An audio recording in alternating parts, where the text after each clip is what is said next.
And so we go. We're back. Hobie ho. You guys know about the Pendragon series? Later, man. Oh, God. Hold on. Let's do this. There we go. What else? Dailies, obviously. Very important. Well, not like very important. We do this. Rake in action. Oh, I probably should have got my, what is it called? A glory as well. All right.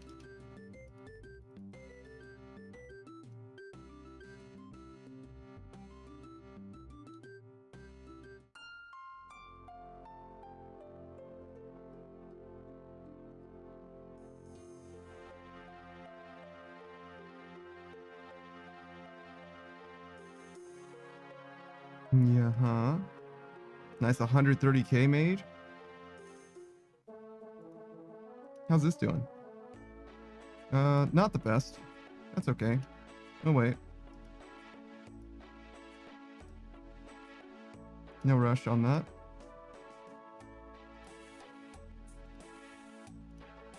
And we need a glory.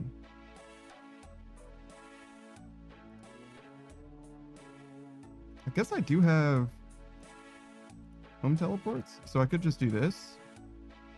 I wonder why I never thought to use my house instead. Weird. It is a little weird. Chloe says, I'm debating if I stay awake or not. You should probably go to bed. If it's a debate at all, you should probably sleep. But I guess it depends on like how much is gonna mess up your cycle. But typically, like doing the like stay up to like reset thing is like not the way. I certainly don't recommend it myself.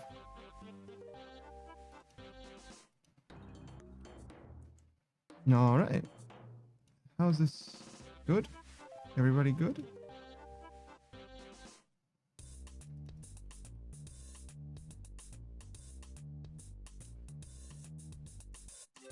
I feel like I should have checked more things.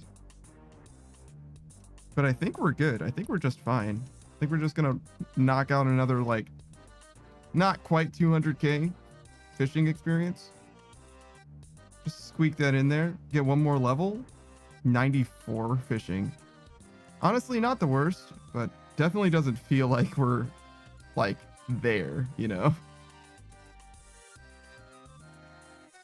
We definitely still got a long way ahead of us, even just with fishing.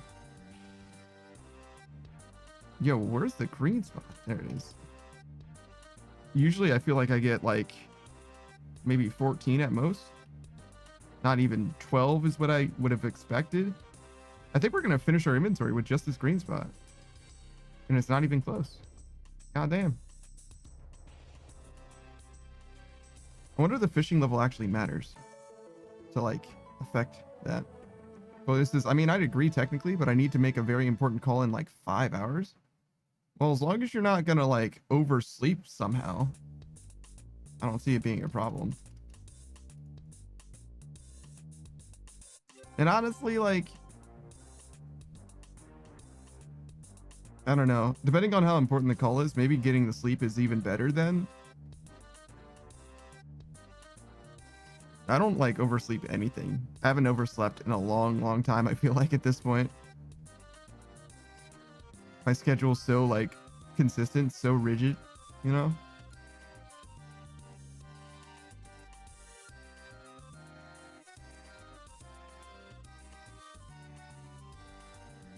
But obviously my situation's a little different.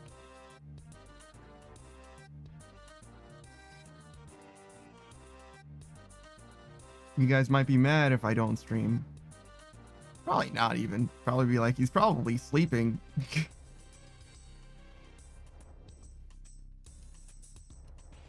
And I don't have a boss, except for Mr. Bazoos. Business Daddy Bazoos himself.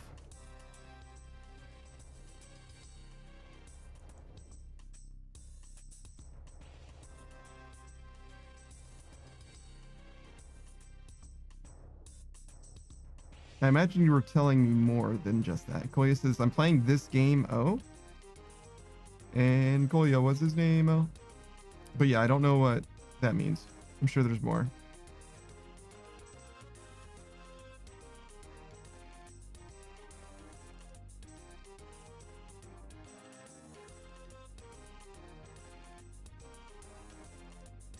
Well, he was playing this game on mobile, and one quest is called Goblin Diplomacy. And I have a fat grin on my face now. It's probably a reference. It could be not. Because Goblin Diplomacy is kind of a generic name, but it's probably a reference, yeah. Is it the same game that you were talking about before with the Ratatouille reference? There's something about cows too, I think. Like RuneScape cows in some way.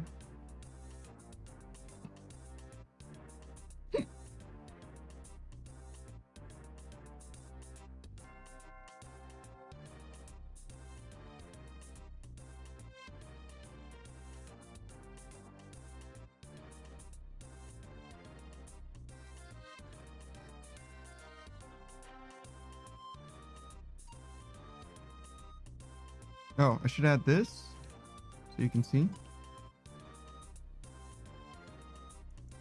Damn, we got 6K already?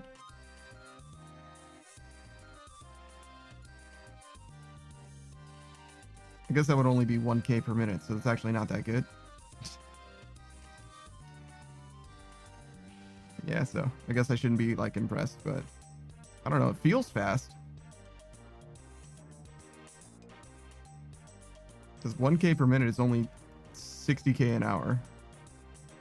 Yo, what's up, Saku? How's it going, man? As you can see, we don't have all that much going on. Just doing the same old for like a couple hours, basically. Just squeak in another not quite 200K, I imagine. Before we call it for the night. Try to do our due diligence, you know? If we don't play the game efficiently, especially, we're not going to max. But I think it should be more than possible. After having done the math again, I feel pretty confident. We have like a bar. We need to beat 70K here, and that's it. But as long as we're beating 70K on average, we're chilling. And that does factor in like all the time that we're going to be doing, you know, construction and, you know, anything that's more than 70K, we make up that time. Saki says Bing chilling. Yeah, you're goddamn right. That's the dream, honestly. It's what this game is all about. Like, the right way, I've always said this, the right way to play this game is to cut tree or mine rock. Everything else that you do in this game is kind of like extra, and sometimes it's like too much. Like, the heart of RuneScape is cut tree and mine rock. The other shit, like, kind of just doesn't matter in the same way.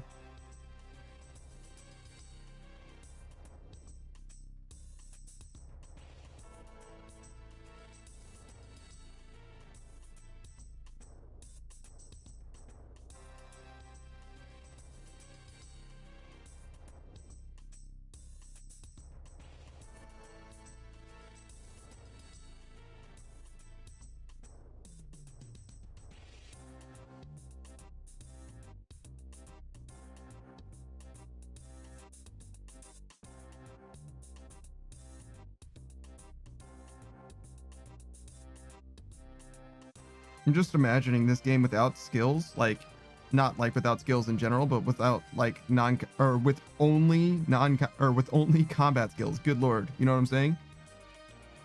Because Savage obviously has a skiller, right? But the opposite would be then if you did nothing but, you know, these skills plus hit points. And I guess not Slayer, because technically Slayer is a skiller skill. I feel like Slayer kind of is shared, to be honest, in a way, but whatever.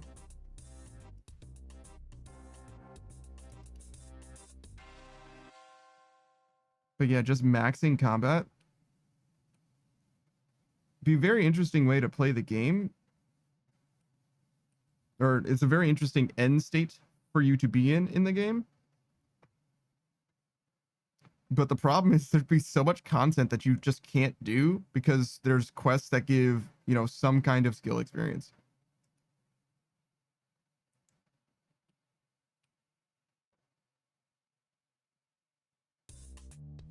Like every raid is completely locked off to you.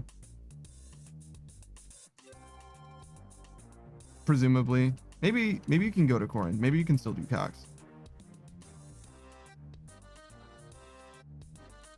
Oh, I should change the music. Let's do the Lunar Isle. Why not? This is one of the songs that I felt like was too quiet sometimes, I'm pretty sure. So I definitely do like the mix now. I feel much better. Beatrice is a reminder that you're smelly. That's not surprising, hearing it from you. That does remind me, though, I do need to eat something. And that thing shall be... It's definitely going to have vegetables in it. Beatrice says, yeah, go eat. Not anytime soon. Now, we started playing RuneScape. We're going to keep playing RuneScape for another... about 2 hours, probably.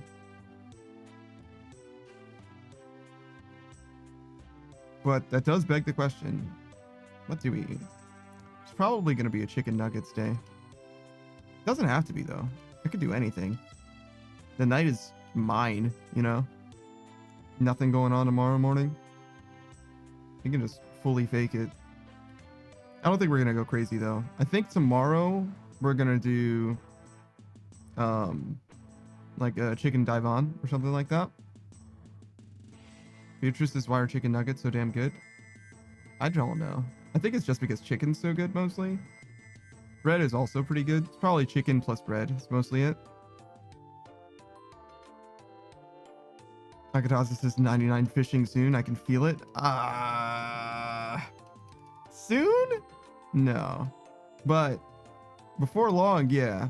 So we're going 90k an hour, right? Just about 90k an hour is where we kind of cruise. We're not quite at 8 million, so 5 million experience.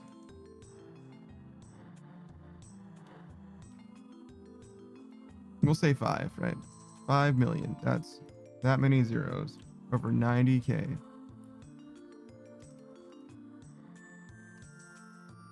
55 hours. So 2 weeks is what I would guess. So not...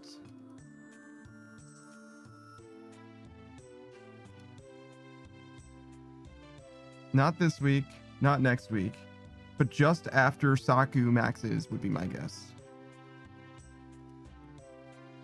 Saku maxes, then I max fishing. Oh, probably not though, because I take a lot of time to do herb lore and mining. So no sooner than that. No sooner than, I don't stream on Mondays, than April 22nd. But probably more like April 29th. I would put it back a whole week. Saku says, but chicken sandwich is also chicken and bread? Chicken sandwich is pretty good.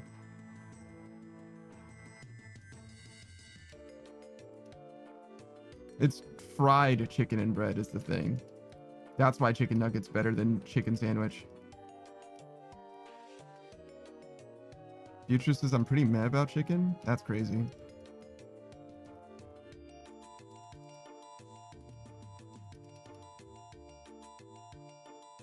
Thank you for the hydrate, Beatrice.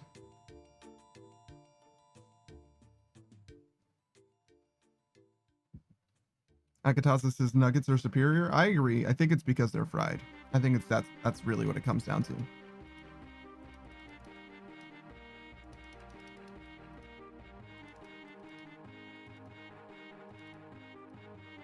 Saku says I won against Kitsune in a fair fight today. Oh shit. Well done.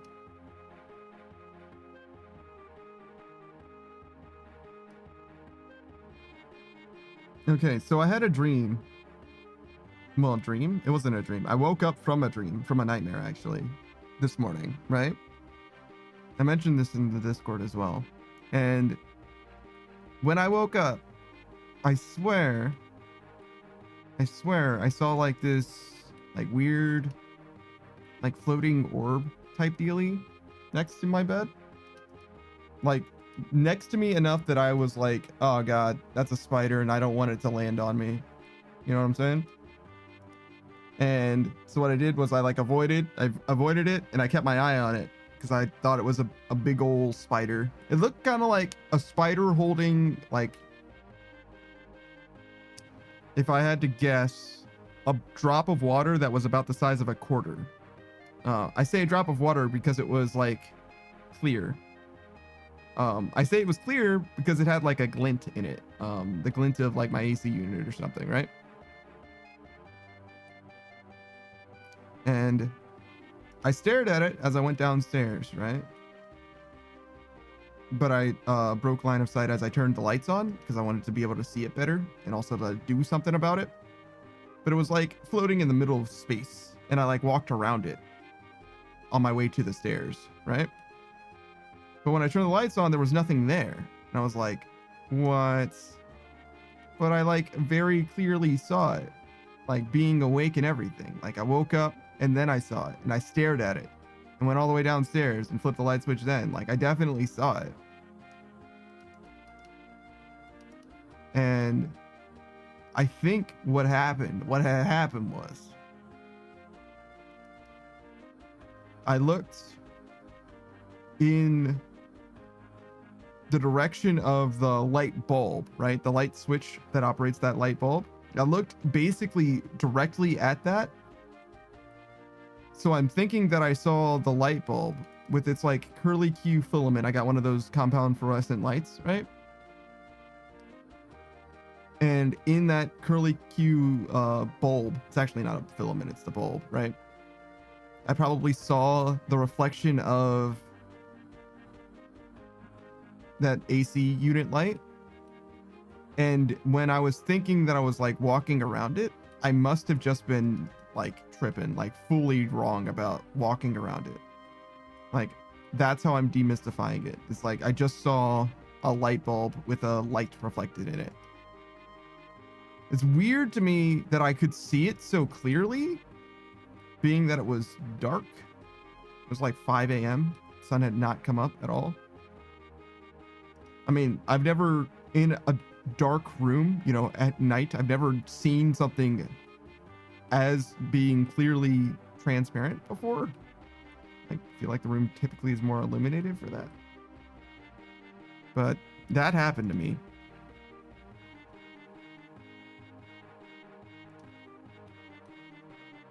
That was after the nightmare about dogs. I don't want to tell you that though, because that's a downer. It was not a good time.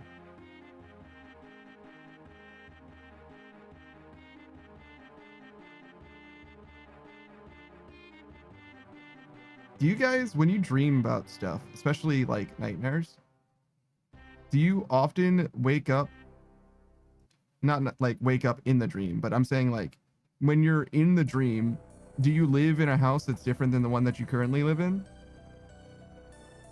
Because that happens to me most of the time. I don't think I've dreamed about this house at all. Saku says actually yeah, and Kolya says yes. Beatrice says yeah. I don't think I've ever dreamed about this house. It's like, in a way, it's like a dead giveaway that it's a dream, just because I'm never in this house in a dream for some reason. Saku says last nightmare was in my old grandma's old house. Interesting. Wonder why that is.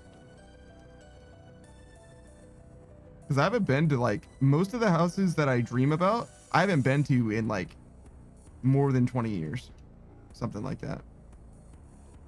Polly says mine was in the place I grew up in. Saku says which I would never ever go back to since she passed away. That makes sense, obviously. There's just strangers that live there now. It's kind of a weird thing too. Like wherever you used to live, there's someone else living there now, obviously, right? Probably, unless it got like torn down or something. So there's just someone else living in your house now. I mean, it's not your house anymore, but you get me. Tiger says, unless it's the first apartment that I remember. I see, I see. Cody says, the place my ex grew up in is now a hotel. That's very weird. Like they like demolished the place and built a hotel, or they like just made the apartments into a hotel. That's like the opposite of what I would expect, if anything.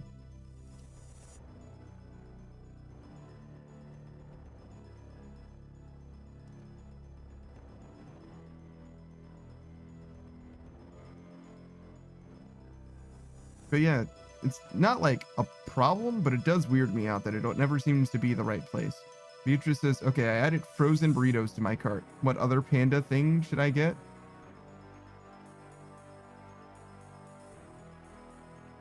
What other panda thing should you get?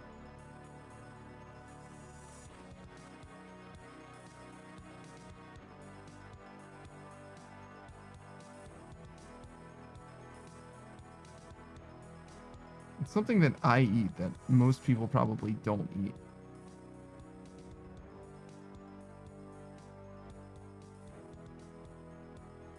There's probably something. Most things I cook nowadays. Most weird things that I eat, I actually cook. Like I make.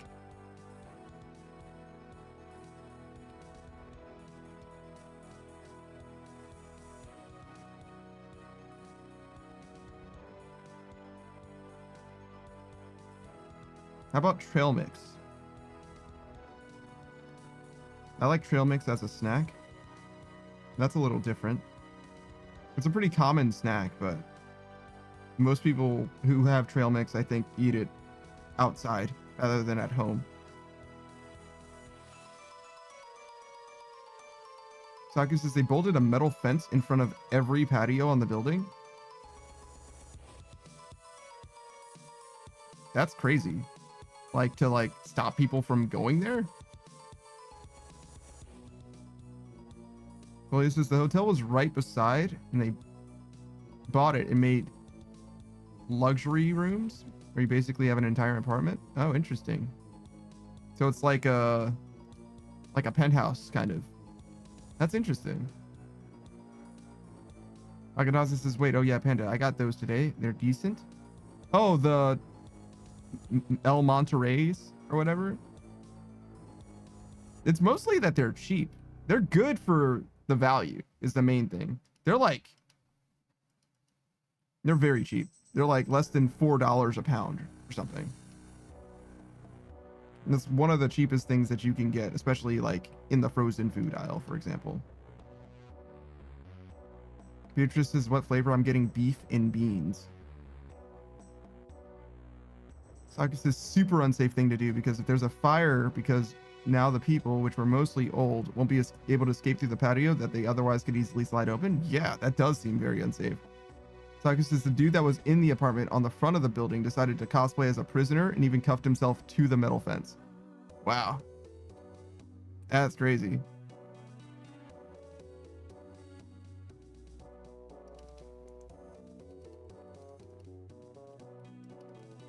I don't know if I got the beef and bean one. I like the green one, the chili one. That's the one for me. Or the green pepper, whatever it is. It's either pepper or chili. I tried two of the other ones, orange and purple. But there's also red apparently, and maybe more as well. I think the red one's actually spicy. I'm not afraid of spicy shit though. I'll try it probably next time. Saku says the address of the place was really unique too, but of course I can't say it. Yeah, I bet. I bet. It's a little questionable. Don't think you want to do that.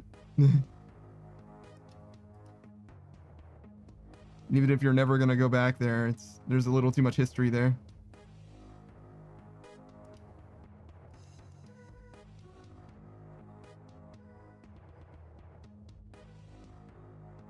Collier says, if I wouldn't know better, I'd say that the cosplay situation qualifies as a harmless Florida man story. I would call that harmless still. I don't think it's a problem. It's just like maybe in poor taste, considering the potential problems that could come from it, if that makes sense. It seems like a safety thing, like definitely a fire hazard. I would not do that. I think fire exits are very important, guys.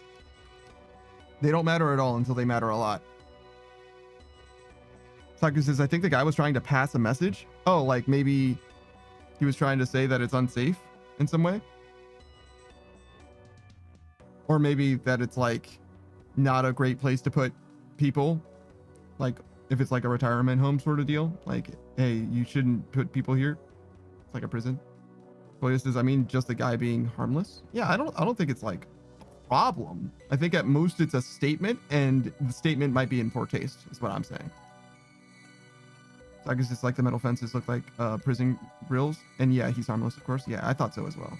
I didn't think it was like a problem, right? I didn't think like it was like, oh, we should call the cops or we should tell somebody. But it felt like it might be in bad taste is all. Hey, Spot. Wait, is that Savage's bone? Yeah, damn. Can you show that on Twitch?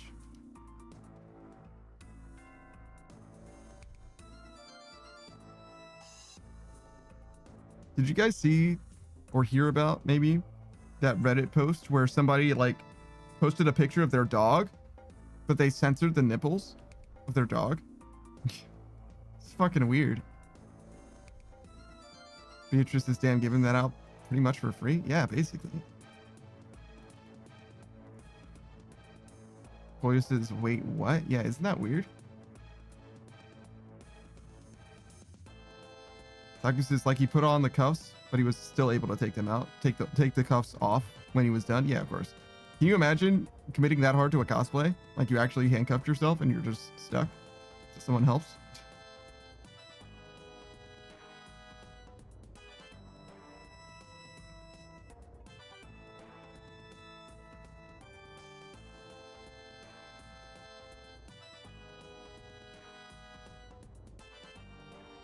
Yeah, I don't think I'm going to use handcuffs unless I'm like really sure about the exit strategy myself.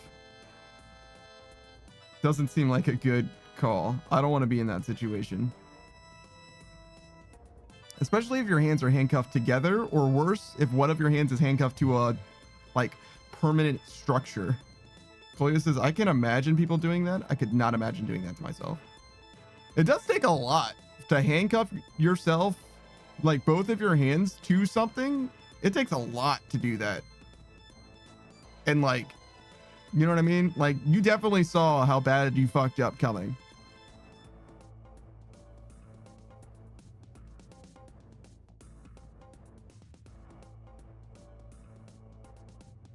Where's the best place to handcuff yourself? Like if you're going to be handcuffed to something, what's the best thing to be handcuffed to? It's got to be like a bathroom, right? Oh, Saku says a stop sign so that other people can see you. That makes sense.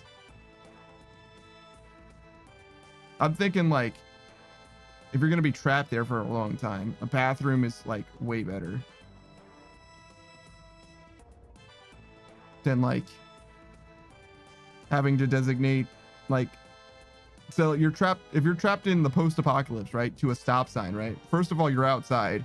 Secondly, you got to have like a poop, part of your circle becomes a poop circle, a poop corner. You know what I mean? Like it's not good. That's where I went.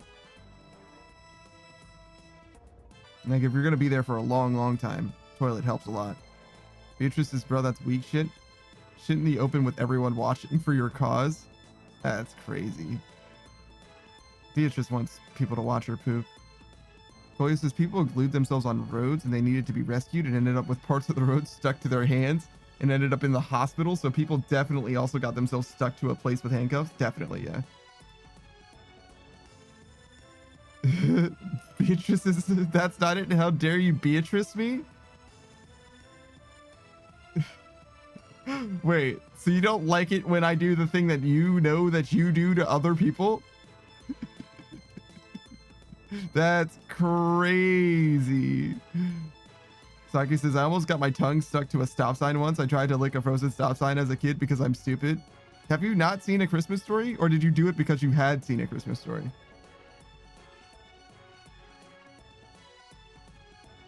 So I guess this probably they had it in a pocket or something. The key to the handcuffs? Yeah, probably, yeah.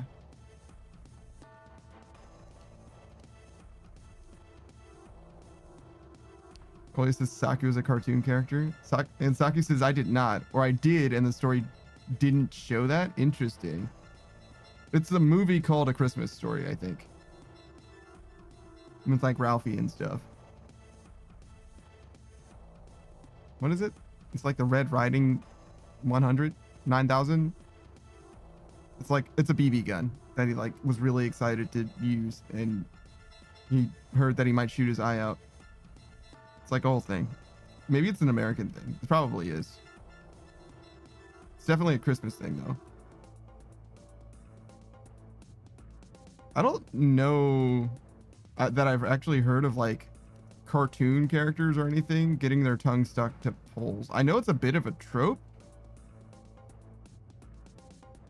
but I've really only ever heard about it in that one movie specifically.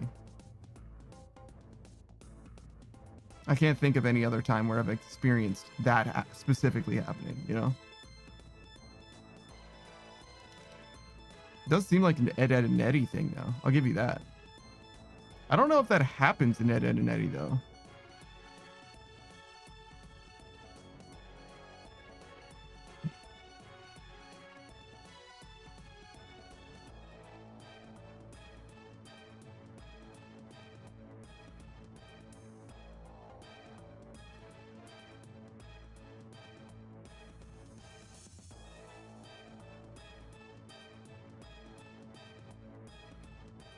I have no idea if this outfit is helping me. It must be. 2.5%. It's probably significant.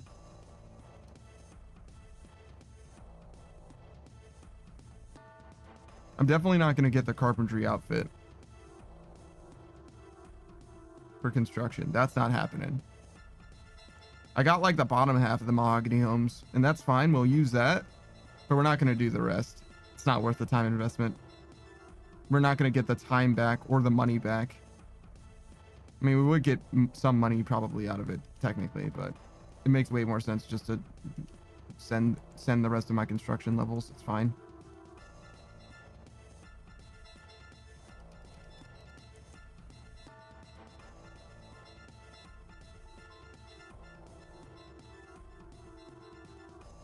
We've already got the rune crafting set.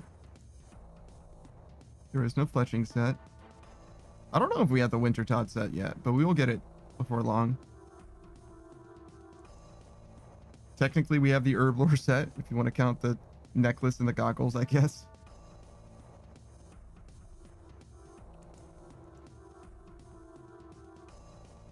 Oh, wait. Whoa, whoa, whoa. Keep that last fish.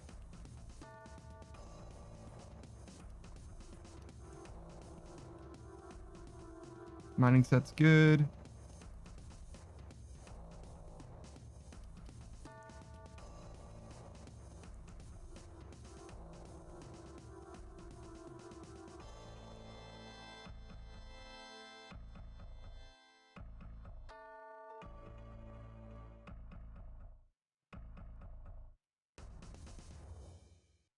Man, we got so much Slayer to get through. We're gonna have to like lock in for Slayer, I think. We're gonna have to like really try and make Slayer happen quickly, because otherwise it's gonna take way, way too long.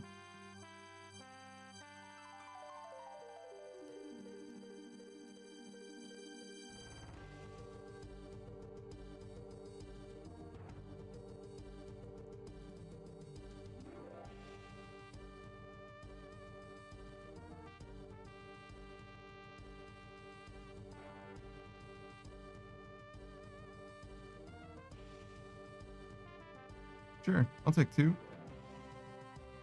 Give me a pair. Oh my, why did I even come to this green spot? You're just gonna give me 3 singletons. What even is the point? Why am I even here? What are we even doing?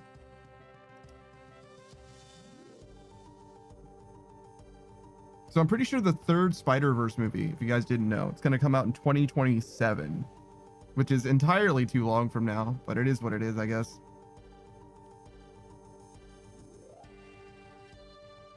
Did you guys watch either Snow White or the Minecraft movie? Because I did not. And I fully expected both of them to be absolutely terrible. But a movie reviewer who I don't necessarily hold in high regard because of his movie reviews. I don't really know what his taste in movies are like or whatever. That I watch on YouTube, he seemed to think highly of both of them, weirdly enough. Interest as hell. No, I'm not watching Minecraft in theaters. No, yeah, no. I'm definitely not watching it in theaters. I might watch it for free on YouTube, right? When YouTube decides to add that to the YouTube premium for a week or whatever, I might watch it. But I'm not paying money for that shit. You gotta be out of your fucking mind. Ain't no way. I mean, first of all, I'm not going to a movie theater probably at all. Beatrice says, oh yeah, I'm gonna stream the shit out of it for sure. Oh, so you're very interested in watching it on stream. Interesting. Akatasis is not even for the chicken jockey. I saw that. I didn't know that that was part of the promotional material, but I did see that that was in there.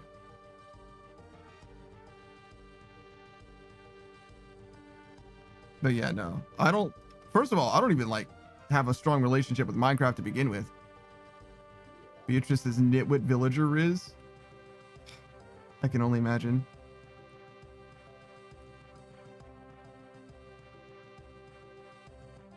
Wait, why is this at 6%? Did I not interrupt my shit? What happened? It's supposed to be at 3%. Oh my, it moved. It moved when I needed one more fish, dog. I guess I could have just let that go. Just given up one fish. All right, so it's 2 now.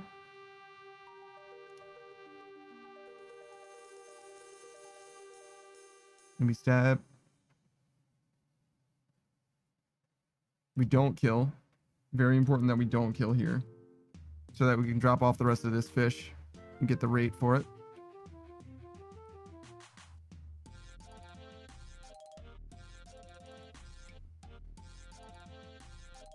I think we're gonna watch for movie night, and when I say we, I mean the guys and I are gonna watch the 2 Sonic movies, the next 2 Sonic movies.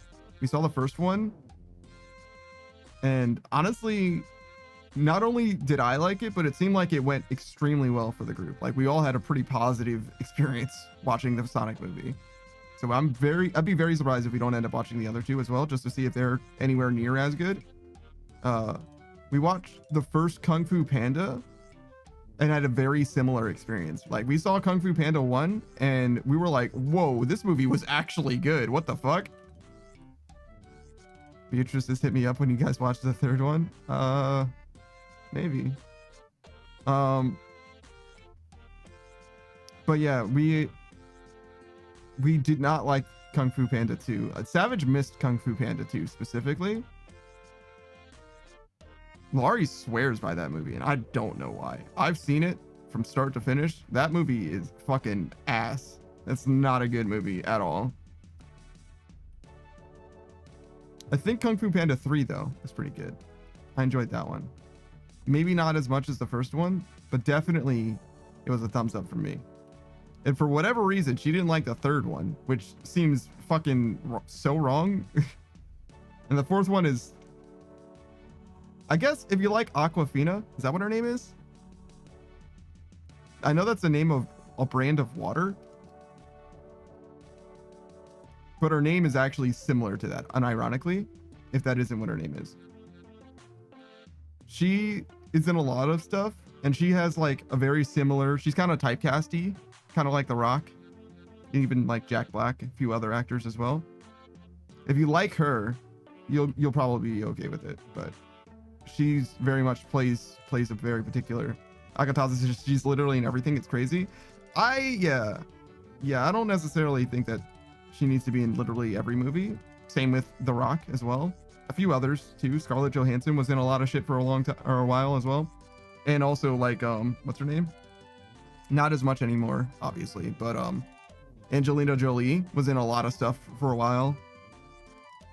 It seems like there's just like, you know, some actors are like trending, like that's their shit. Like, oh well, they're gonna be in every movie now for a while, which isn't the worst thing, right? Especially when they're good actors.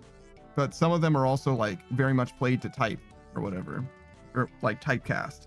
And sometimes the type that they are cast in isn't even like a particularly like compelling, you know what I mean? Like central character type of thing. I mean, I'll give you, The Rock is usually a lead character, right? But he isn't a super compelling character in a lot of media, I would say. He's just The Rock every time, right? Whereas like Jack Black, when he's Jack Black, is always funny. So that's definitely something, right? I'm not gonna say The Rock isn't funny. I guess he's got some funny stuff, but you know, it's nowhere near what Jack Black's got going on.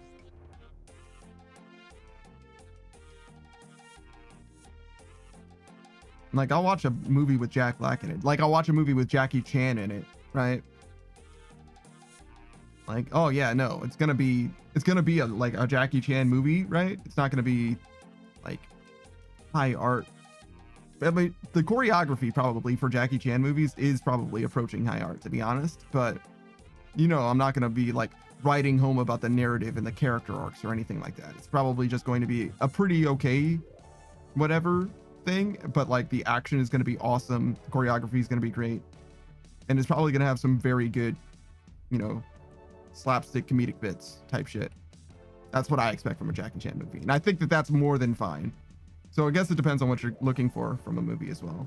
I haven't seen a Jackie Chan movie in a long time though. Actually, it's funny. I'm the guy who mostly hosts like anime, like cartoons and stuff, but I also do martial arts. Not like strict martial arts stuff. Usually it's like gun fu, like over the top martial arts shit, which to me is like pretty anime adjacent. Like it's like kind of there, like not just anime but like shonen specifically, but like it's kind of there, right? Like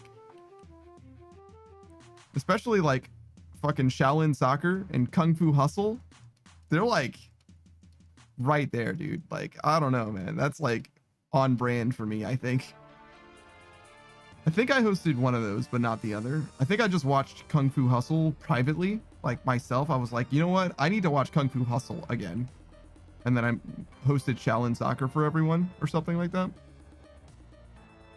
Both excellent movies. I think my favorite though in that space is still Kung Pao, which is like a parody as well, which is like a lot. I could definitely get people not enjoying Kung Pao, but Kung Pao is probably my favorite of like, I almost want to say trashy, but it is trashy at times, to be fair, but like I don't know if trashy is the right way of describing it. It's like over the top, in that case parody kung fu action type movie. But you got to be like, you got to be in the right headspace for it, or it's gonna hit you like so fucking wrong. Beatrice says, I eat, hope you suffer. Jesus Christ. It's fucking metal, first of all. Jesus. I hope you suffer. Suffer me now, fool.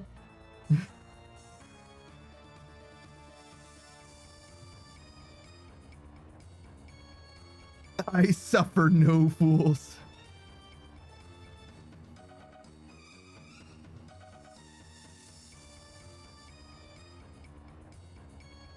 I kind of want to have an anime line. I feel like it's going to be Cheeseball, but that's okay. I think I can be Cheeseball.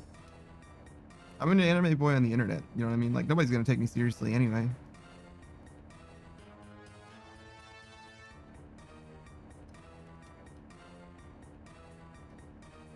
Beatrice says, I'm the coolest.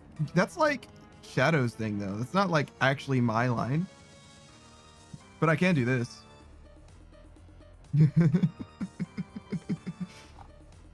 Agataza says, it's like we said, anime boys on the internet give the best advice. I don't know about that one, dog. I don't know about that one.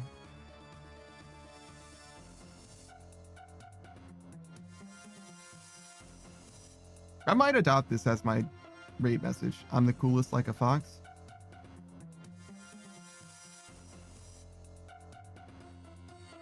It's like not, it's like not a sensical statement.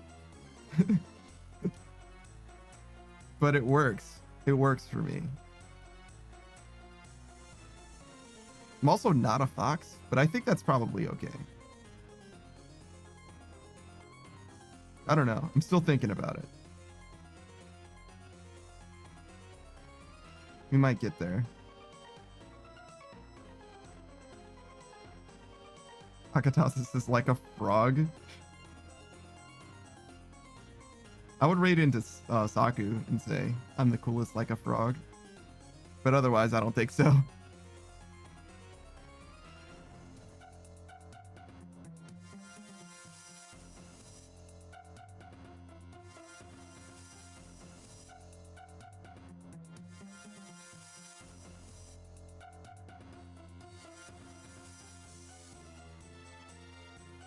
I don't know which one of these is going to move. Pretty sure one is going to move pretty soon, though. I wish these guys had clocks on them. Little dial guys. I think we're just going to stay here. Oh, nice. We chose correctly.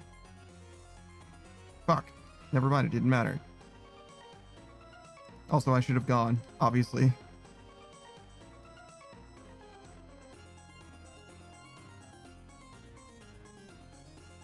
All right. And now we do a stab.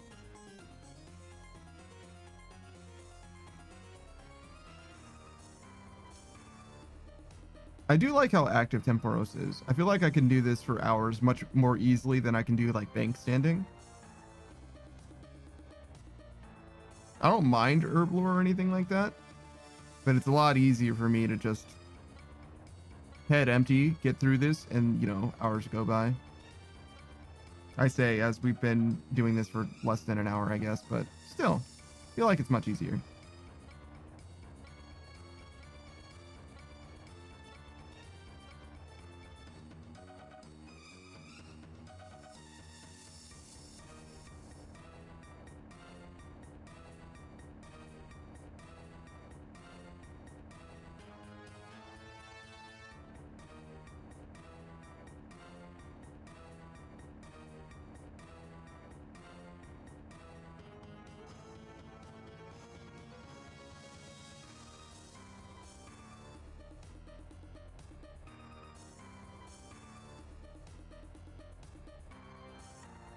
Wait, that one did 101. Hey, you don't keep dropping fish in this thing. 826,000 experience, huh?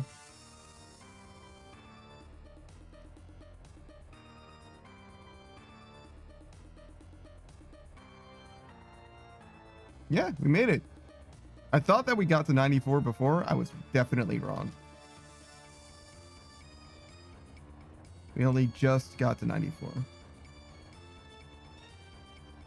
And it's going to be an uphill battle. It's going to be an uphill battle all the way. At 98, though, at 98, it'll feel good. Because every run at 98, it's just inevitable. We're rolling the boulder downhill at 98, you know?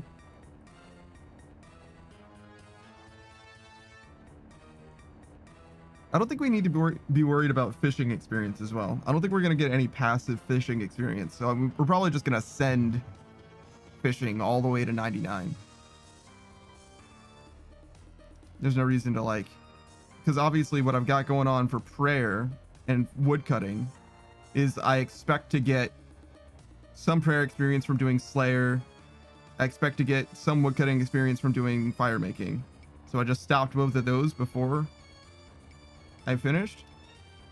But most of these other skills, like, there's no need to stop at all.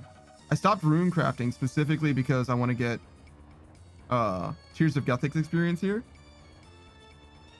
I wouldn't mind getting it in Slayer as well, but I think that this is going to be the slowest for me. It depends on how well I can do Slayer, obviously. And also, I guess, how lucky I get in Slayer. If I get, not back to back, but if I get nothing but, what? Smoke Devil tasks and Araxites. If I just get Araxites and Smoke Devils all the way through, then Slayer will be a fucking breeze.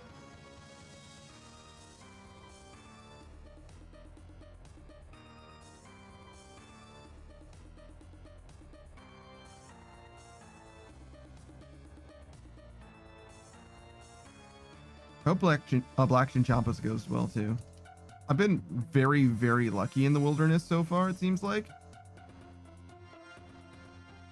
And I kind of need that money too.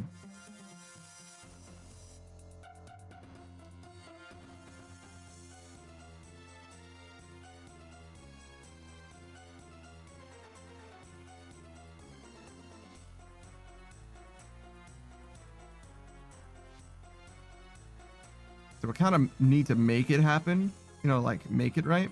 I mean, even if I get $0 from Hunter doing Black Chinchompas, as long as my rate is good, like I guess I don't mind.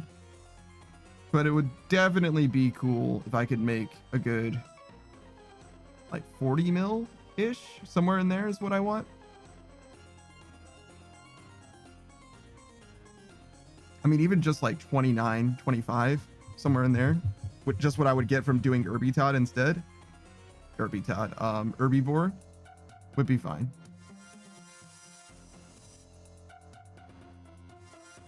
I think it's going to be over here. Nope.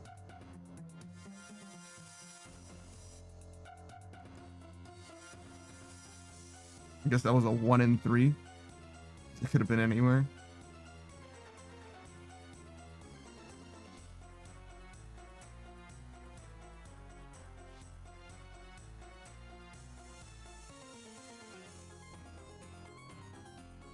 Nice. A little late here, but it's okay. Ideally, I think you actually get all the fish before that tidal wave even comes, but there's only so much I could do. You saw me fishing the whole time. Just get a little unlucky, I guess.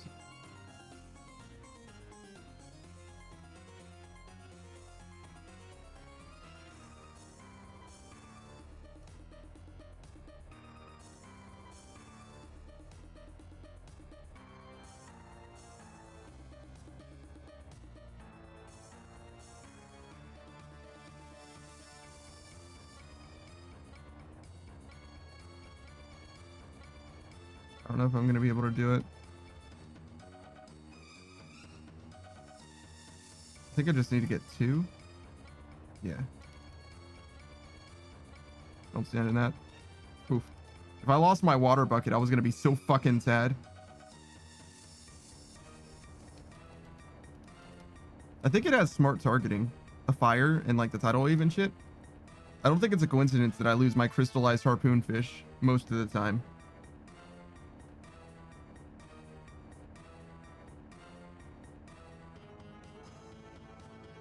So there's a non-zero chance that it takes out my water bucket specifically. Fucking bastard. How do you burn up a bucket full of water, man? If there's enough water in the bucket to douse the flames, then burning my water bucket should also put it out. It's only fair.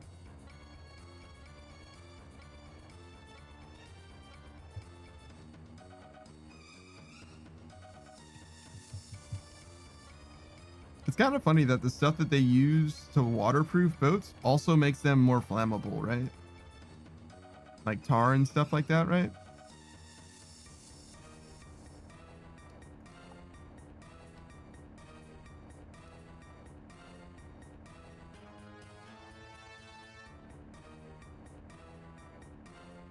I could toss this weight, you're right. The bucket thing or the tar thing?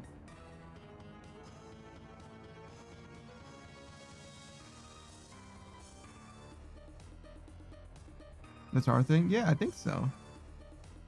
I think it's why fire is such a huge problem on a boat. Which is also kind of ironic because you'd think being on a boat, having water or access to water would not be an issue, but it really is. I mean, if you're up here, right? If you're up here, the water's all the way down there. It's not nearby. That's why you got to pump.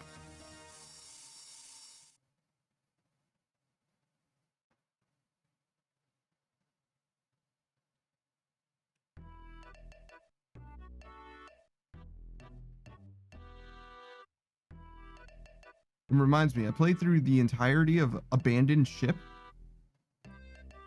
which is a nice little pirate-like real-time strategy game, I guess is what I would describe it as. Sure. It's like a real-time strategy combat sim. It's like ship-to-ship combat, mostly. I enjoyed that game. A good amount, actually. But as I was beating Abandoned Ship, I was like, this game needs to end soon, or I'm going to start to have a bad time. And it ended right then. Like, I remember distinctly, as I beat the game, I was like, man, I'm glad this game wasn't any longer. Which is like, never happened before. I've very, very rarely ever beaten a game that I enjoyed, like still had a positive experience with, but I was like, I am glad that the game is over now.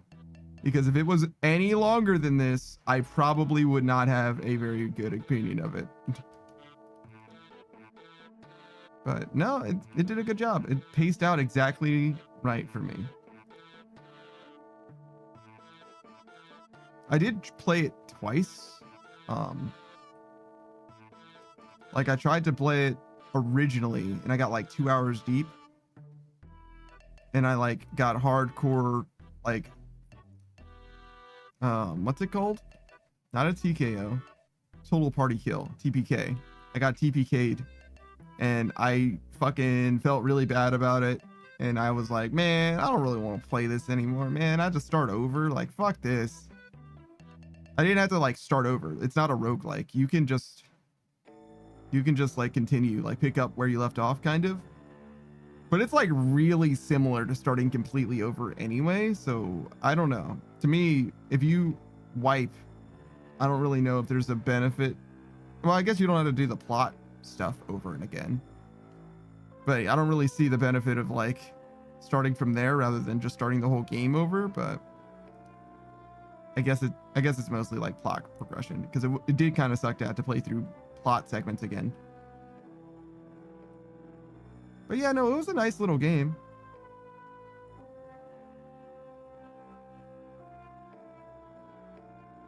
I wouldn't play it again though. As far as games that I've played on stream because, not like because I'm on stream, but you know what I'm saying? Games that I've gotten through thanks to the stream specifically though, it's definitely on the plus side. I would like to play through more games, especially short games like that.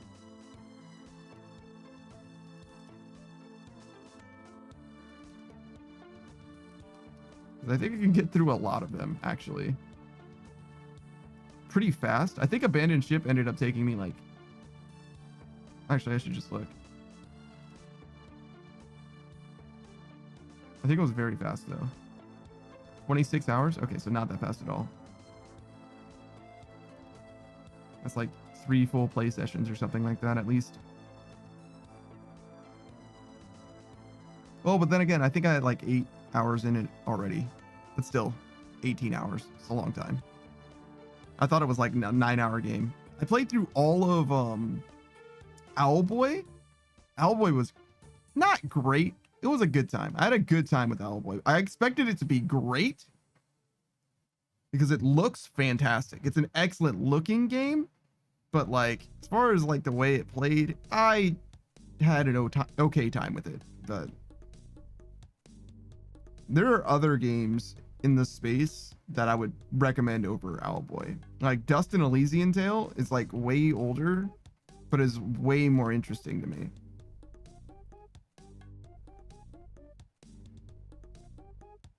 And they're both like, I don't know, furry, I guess. They're not the same at all. Like Owlboy is like more of an action adventure platformer mostly, but and then Dust and Elysian Tale is like a hack and slash, almost like a Devil May Cry.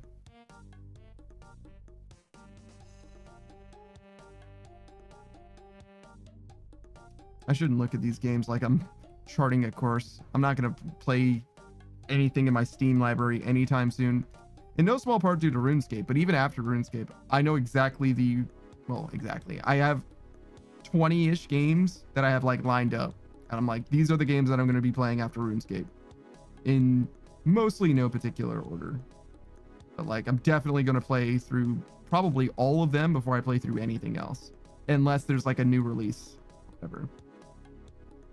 unfortunately among them is like the entire Persona franchise. So that's probably going to be like at least like 50 hours each, right? So that's going to be a while. Agatasa says you gotta play Persona. I've never played a Persona game, but I've always wanted to since Persona 3. I've wanted to play them. It was like Persona 3 and Blue Dragons, I think, came out at like the same-ish time. And I wanted to play through both of them, but I never did. Agatasa says I'm a sucker for JRPGs. I feel like I haven't played very many of them. Net. I've played like 2 Final Fantasy games. Played most Pokemon, right? Pokemon is kind of a JRPG, right? So that kind of counts. But I still haven't beaten Sun and Moon. Oh, hey, Saku, what's up, dude? And I haven't played Scarlet and Violet. How long has it been since Scarlet and Violet came out? It's been a while, right? It has been a while. I think it's like 2 or 3 years, or 1. Does that mean that the new Pokemon game is going to come out like fairly soonish? Like in a couple years? I'm not sure. Okay, it says 2022 here. Wait. Announced in February 2022. Released on 18th November 2022. November 2022. So it'll be 3 years come November. Usually they do like new game remake, new game remake kind of thing. Did we get a remake already? Post? Brilliant Diamond and Shining Pearl was before Scarlet and Violet, right? So there's probably going to be a Gen 5 remake before they do the next Pokemon game. And we still don't have Pokemon Pizza. What is it? Legends Arceus Z to A or whatever? Yeah, Legends Z2A I think is the next one they're releasing. Yeah.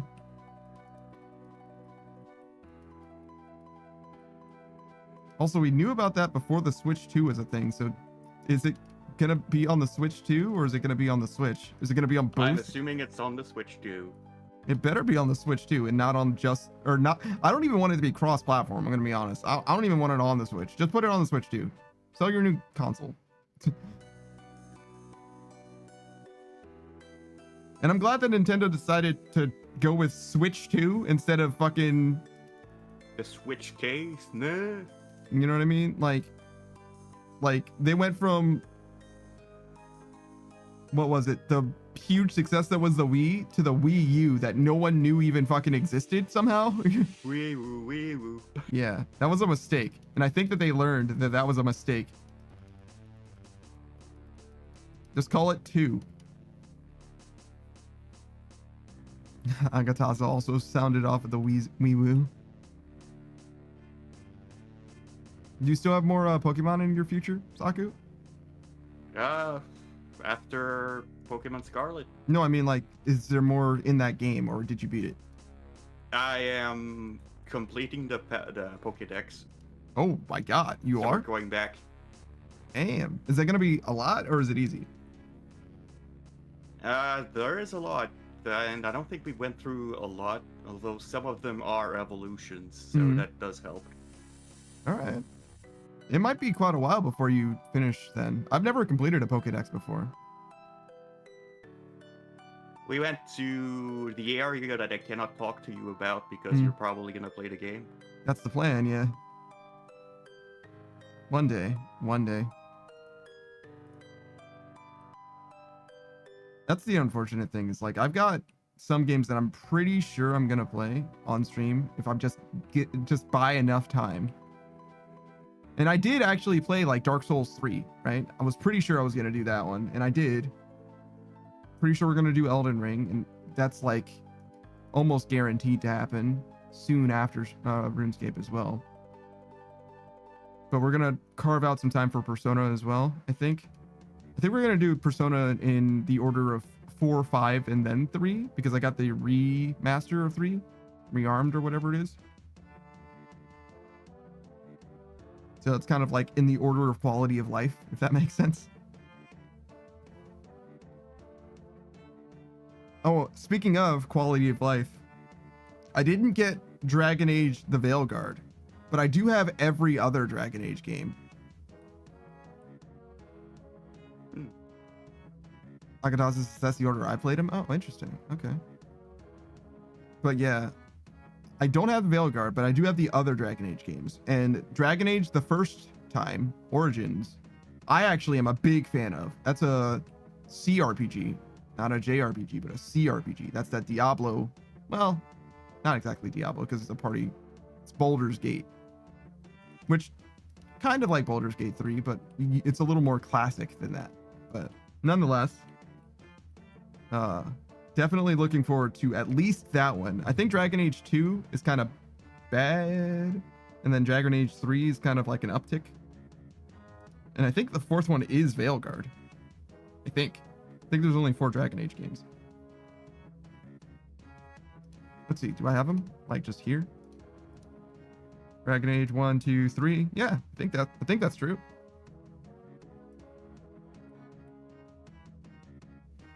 I don't know if I'm gonna play Veilguard. I'm gonna be honest. I didn't play Mass Effect Andromeda either. I played through the entire Mass Effect collection, which doesn't include Andromeda, and I was like, should I play Andromeda?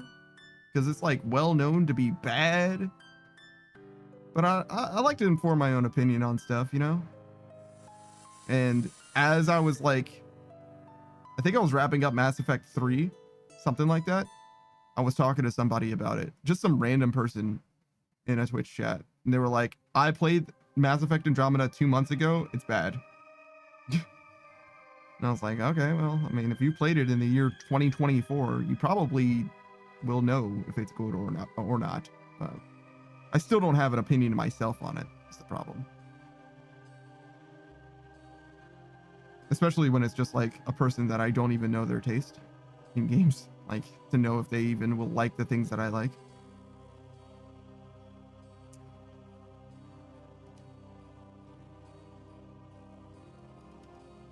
Do you play bad games on purpose, Saku? What game would be considered a bad game? A game that is well known to be bad, but you play it just to see if you think it's bad? I might have played some games that are seen as a meme. I don't remember. I see.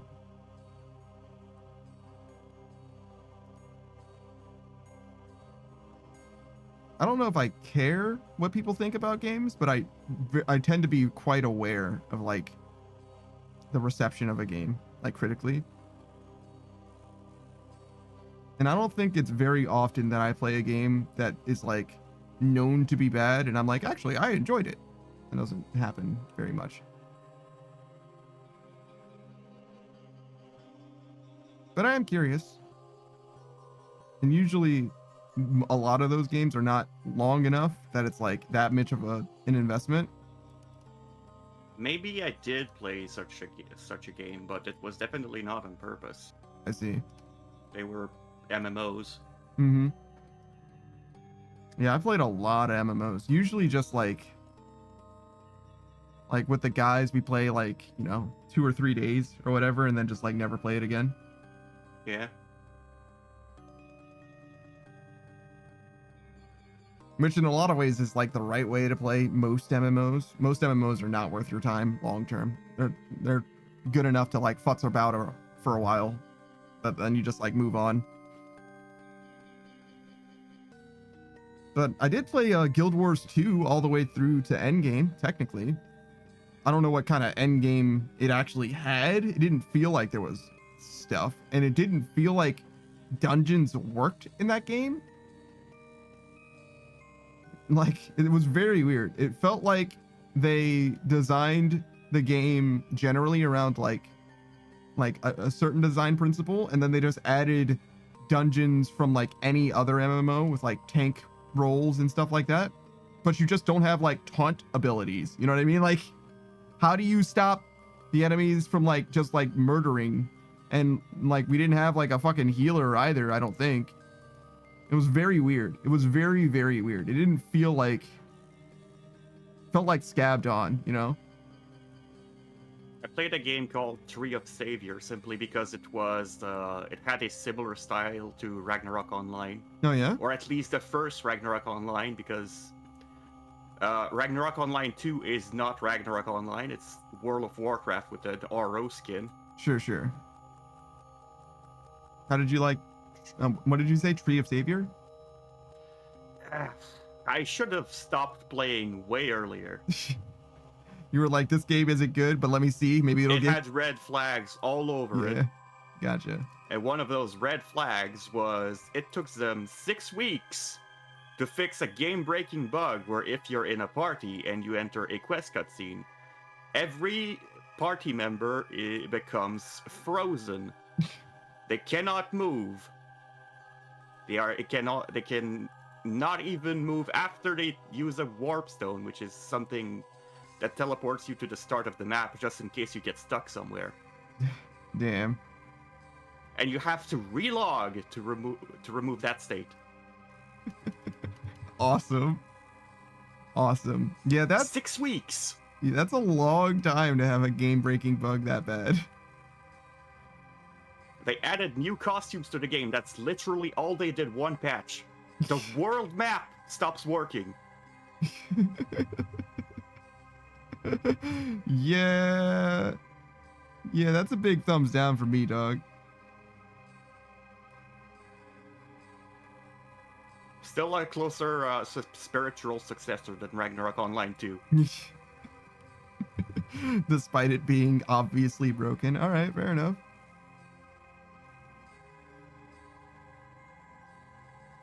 Now the game is pretty much no longer what it was. Like, I guess I enjoyed it at times. Mm-hmm. I did enjoy the Linker class,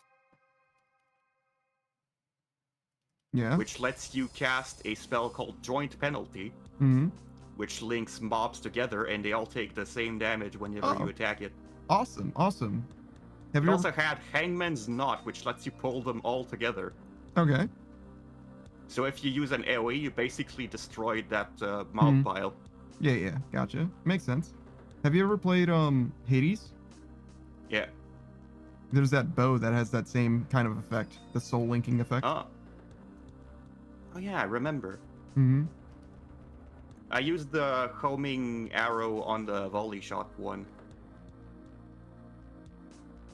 I think I used that one too. I used all the bows. I liked, I think, every bow in that game.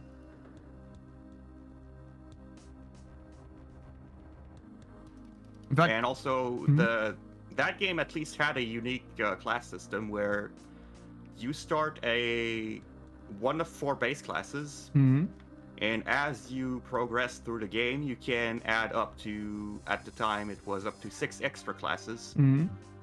But you can pick the same class multiple times to strengthen that specific class to get more skill points in it and higher skill levels and whatnot. Interesting. Yeah, that does seem very Ragnarok-y as well. So my wizard started as a wizard, got to Cryomancer, took 2 levels into Linker, and then 3 levels into Chronomancer. I was Chronomancer? basically a support wizard. Okay. Yeah, Chronomancer.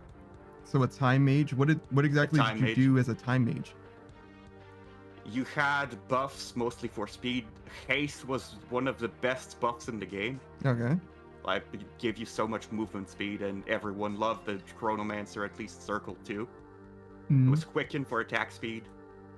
And the time stop was not all that good, but it did help if you were in trouble. I see.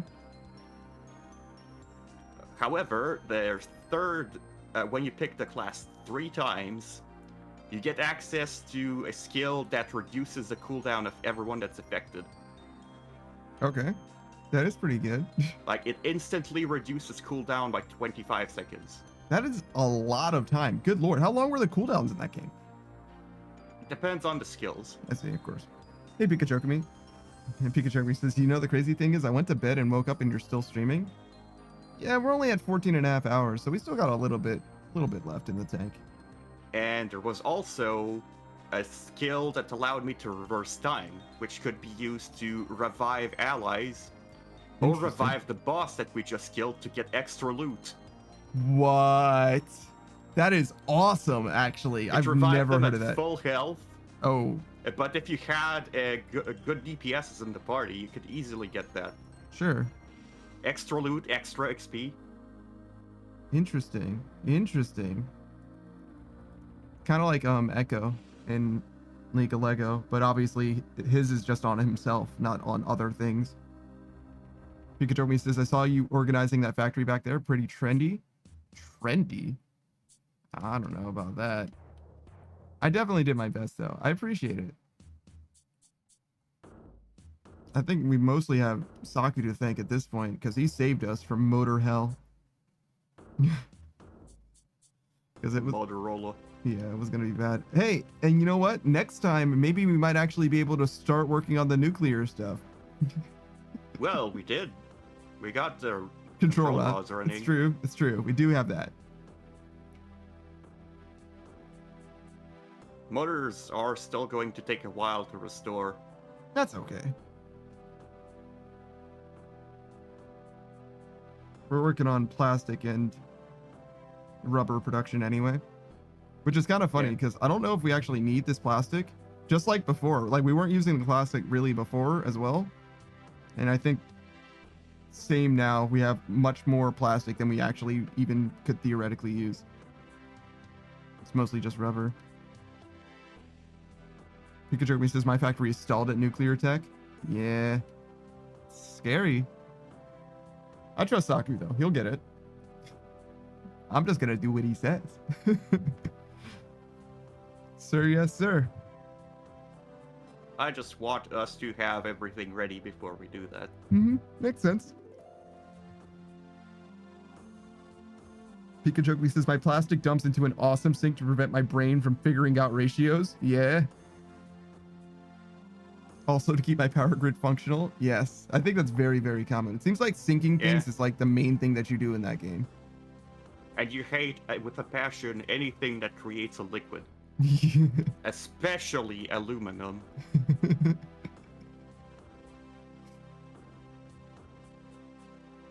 Yeah, I haven't messed with the liquids too much. Just a little bit with the concrete. Because how do you sink water? Feel like you should just be able to just dump it into the body of water, you know what I mean? Like, there's already water here. I could just... Why not? It's on the ground. Why not? We just need a water sink.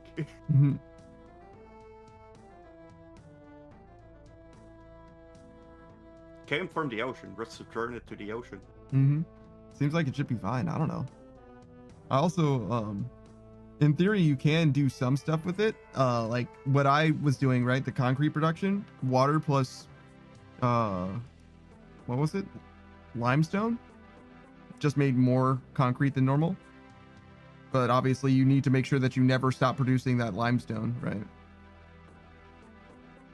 Which is not impossible, right? You can very easily sink the limestone. But those combination type recipes, especially alternate recipes, seems like they would help a decent amount for water particularly. Pikachu says, have you ever played Eco? You can actually just dump your pollution into the ocean. The fish will die, the sea levels rise, the air will pollute. That's crazy. I haven't played Eco, no, but I have played Factorio, and you do pollute in Factorio, and it is a big problem for you specifically. The enemies in Factorio, there's like Zerglings in the world, and they don't like you, but they don't necessarily know where you are. And if you pollute the air, they'll get an idea of where your base is. They'll follow the pollution to you and attack your shit. Fighters. I think that's what they're called. The ones in Factorio? Yeah. I had no idea, but okay. I guess you can like hover over them and it'll say, right? They probably do have like names and stuff. But yeah, I fully did not know. They're basically just Zerglings to me. Pikachu says, so you're saying we need Zerglings IRL? it would definitely help for, you know, big companies or whatever. They would definitely know. I think that would just make private military corporations though, rather than, you know what I mean? It would just make like, you know, just Dasani also a PMC or whatever. Pikachu says to save the planet. I don't think so. I think they're just gonna invest in guns and explosives. Because there's like two ways that just you could like you do in Factorio. Yeah, you can be greener. I actually was fully green by the time I beat that game. Like fully green. I was fully powered by solar panels and what are they? Accumulators or whatever. My solar panels would get enough electricity to store power overnight. And I was 100% green. Now, I had to kill the shit out of the environment in order to get those solar panels online, right? So it wasn't like the best, but it definitely did work. It was fine.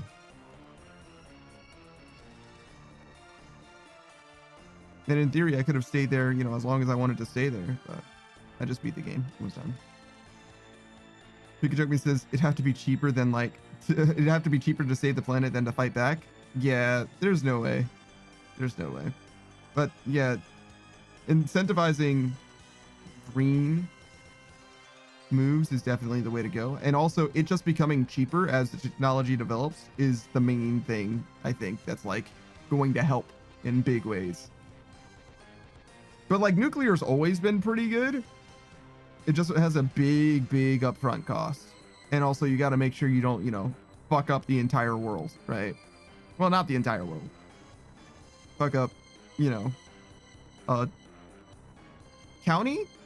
How big is nuclear fallout? Like how bad was Chernobyl? How large is the Chernobyl exclusion zone? Is it like a city? I think it's like a city. I think so. Rather than like a county, right?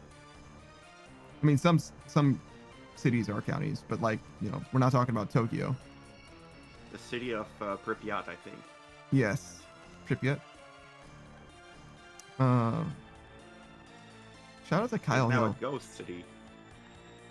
I mean, yeah, mostly. You can go on tours if you want to. There's dogs. Yeah. Shout out to the dogs.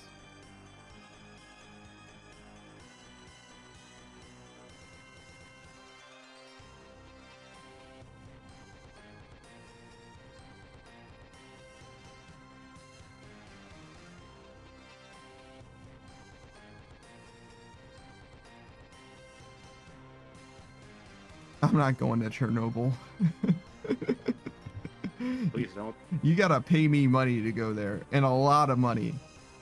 You gotta pay me money to go most places, but you gotta pay me a lot extra for Chernobyl.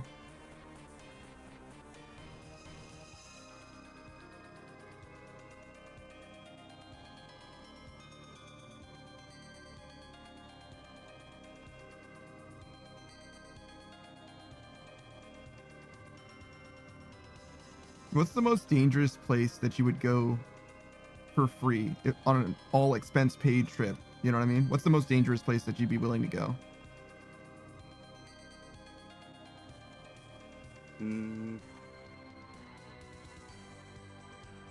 Like just to a place that has like some crime or something like that? Well, if it's crime, I'm not going there. Right. But like it could be, so like for example, there's some places that have like really bad crime, but only outside of the like touristy places, right? So if you just stay on the tour, you're fine, right? Pikachu says, how dangerous is it? That's up to you. Where you're going. It's just as dangerous as the place is. What did you say, Saku? I'm sorry. No, I didn't have much to add. Pikachu says, have people done it before a few times, or is it first time ever you get to be the absolute first? Like, am I Apollo 1 or Apollo 13? No. I'm saying like a place like on the surface of the Earth. You get an all expense paid trip to this place and you would go despite knowing that it is relatively dangerous. What is the most dangerous place that you're willing to go to? So like, I'm asking about a locale. Pikachu says, I was thinking like Mars maybe. So you're willing to go to Mars, but only if you're not the first person there, Apollo 13 style. That's interesting. Would you go to Mars if you weren't the first person, the first crew? Because that is plenty dangerous. If I'm not the first crew, I guess I could go there. Pikachu says, yeah, they've done it a few times and it was a relatively good track record. I mean, you say that, but like one of the Apollos, right? Like fucking incinerated real bad. At least you won't be aware of it. True. Pikachu says it didn't go well. Yeah. In fact, a few of them I think went pretty poorly as well. Pikachu says if there was like an 80% chance of success, I'm thinking those are pretty good odds. 80%? You know how alarmingly low that is, right? Pikachu says Earth caves scare me more than the Mars surface.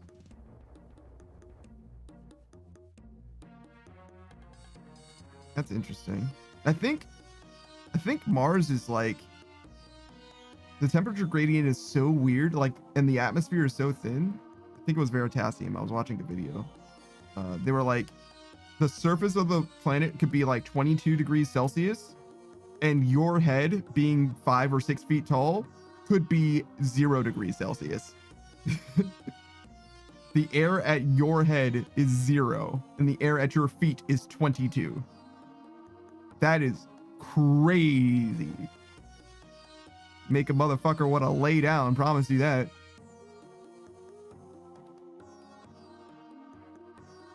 Some caves are perfectly harmless, though. Most caves, in fact, I would say, perfectly harmless. Kachoki says, get that feet tan. Sure, I guess. I never considered space. I don't think I would care too much about space. I think I would do much more dangerous than space. It's kind of where I'm at. Because I'd be down with being the first person to Mars. I'm okay with that. Sure. Someone's got to be first.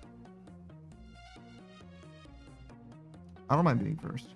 That's kind of my policy generally, though. I don't really believe in, like, from like a humanitarian perspective, I don't believe in sacrificing someone else instead of me. Which is to say, I would be willing to be the sacrifice. If there's like a circumstance where someone has to die, like Saw game style, I would only be willing to sacrifice someone else if I would also be willing to be the sacrifice. Sometimes it doesn't make sense for me to be the person rather than someone else, but I would gladly take their place. That's the only circumstance that I'm okay with it. And sometimes, like, you can't let them choose themselves. That would be perfect, right? I would rather them choose. But sometimes you have to make a judgment call or whatever. You know what I mean? Trolley problem style or whatever. But yeah, that's like my... Pikachu says, I want to believe I'd be that person. Yeah, obviously. Like, I'm not saying that, like, oh yeah, no, I've been battle tested. You know what I mean? Like, no, obviously, I'm thinking theoretically, hypothetically about it, right? But Pikachu says, but sometimes I wonder, like, maybe I just think that I'm that way and I'm not that way. In games, I'm pretty selfless, but those are games. Yeah, no, I got you. It's one of those things that you never want to find out about yourself, right? You never want to be in a situation where you have to find out what the truth is, because that's like crazy. That's like a crazy circumstance for anyone to even be in. Very few people have ever been in that. But yeah, that's just like the way that I view it, right? Pikachu says, I think I definitely would never be conscripted because I'd rather die than deal with the thought of having killed someone, but maybe that's also cowardly in a way. I mean, yeah, I guess. I don't really believe in like the cause, if that makes sense, to be honest.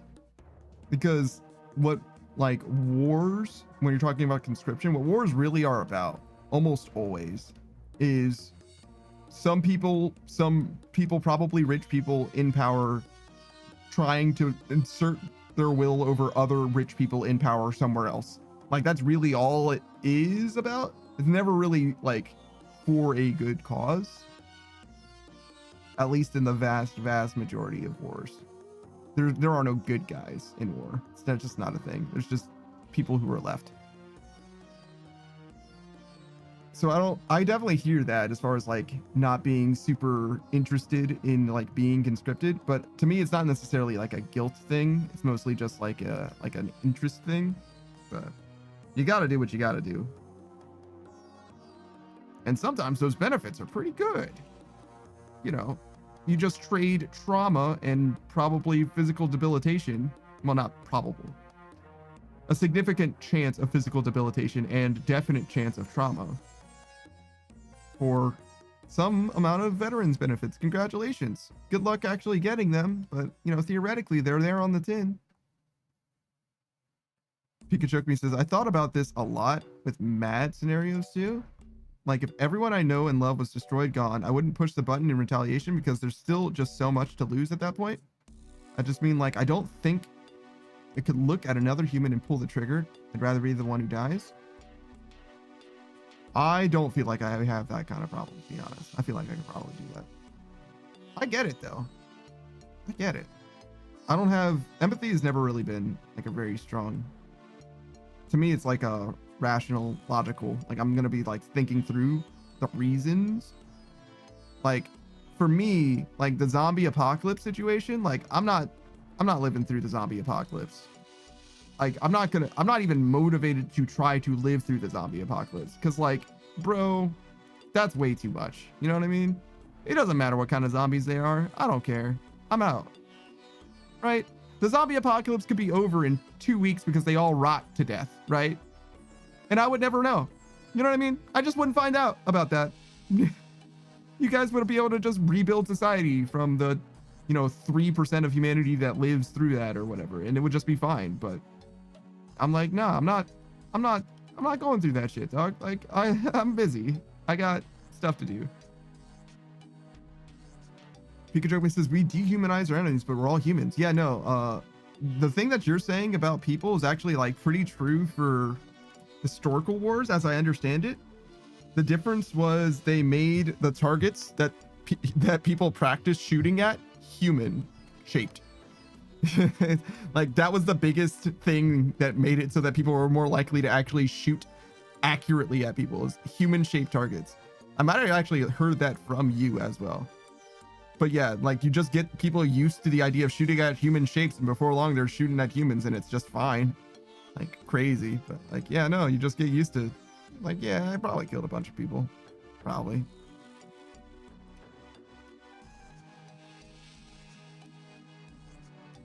Pikachu says, I want to recognize the humanity in everybody, and that we're all living our lives and doing what has to be done for certain reasons. Some people's reasons are shitty or misguided, but I want to believe that there's a reason for it. And we stem from a common biology and could ultimately be the same under the surface. Yeah, no, fully. Kurzgesagt has a video where the premise of the video, it's like fully fictitious, obviously, but the premise of the video is like, you specifically, you as an individual are a nascent god, right? You right now are living the life that you are living fully as a step to become an ascended god entity. That is why you are the being that you are and what you will become in time. And the only reason there are other people is to help serve your ability to become that god. But it's not because the world revolves around you. It's because you are not just yourself, but you are also simultaneously not just other people that are alive, but everyone that ever has lived and ever will live. All of humanity is a simulation running for you, your one, call it soul or whatever, over and over again, interacting with itself in different iterations until you have, you know, encompassed all that is humanity. You've experienced all that you need to experience in order to become this god creature. And that's kind of how, in a lot of ways, I view people. It's like, we're all here together, trying to be. and we're way more similar than we are different, to be honest. And I like to think that that matters. I don't know if I need to put out this fire, but I'm going to.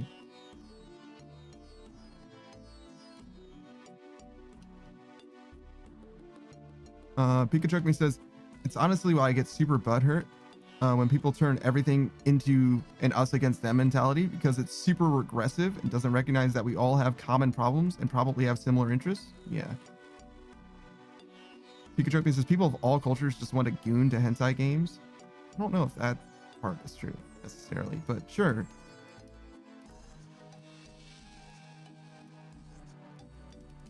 But yeah, I really like that Kurzgesagt video. It kind of puts, I don't agree with it, obviously, as far as like, I don't think it's like reflects reality per se or anything like that. Like, let's not go crazy. But at the same time, I feel like it does a good job of putting you into the space of understanding the mentality that I have, I think. It's like, but it's also not like terribly dissimilar from just like the Christian, like love thy neighbor kind of thing. Like literally that is part of it. And I feel like people forget that. Like, because I've definitely seen some like kind of heinous shit where it's like, guys, you know, there is only the one God. And like your idea of like nations and that all that's just like a construct. Like if you do believe in the Christian God, like you're all brothers under Christ, brothers and sisters under Christ. Like that's like, I'm not a Christian, but like it's like right there, right? Like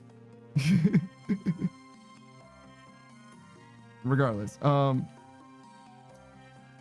Pikachu says link me, but also yeah, from a thought experiment perspective. Yeah, I got you. I'll post it for you.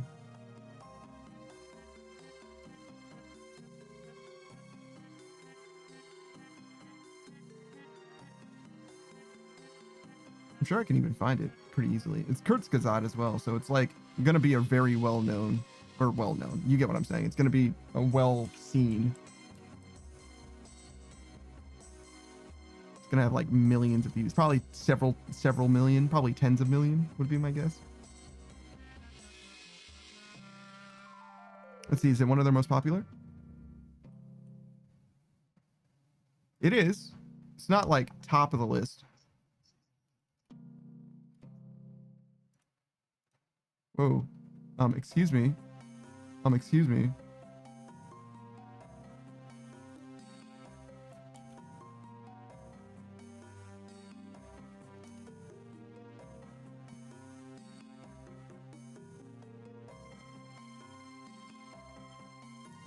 There you go. 8 minutes long, by the way. Not bad. I should have just fucking sent it to you instead of talking about it.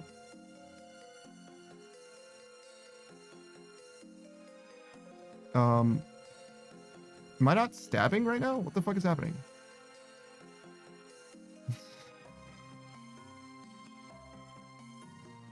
Pikachu says, yeah, I don't want to be too religious political, but I do feel like people do an awful lot of having followings, the teachings that preach forgiveness. Yeah. I don't know, man. I don't know.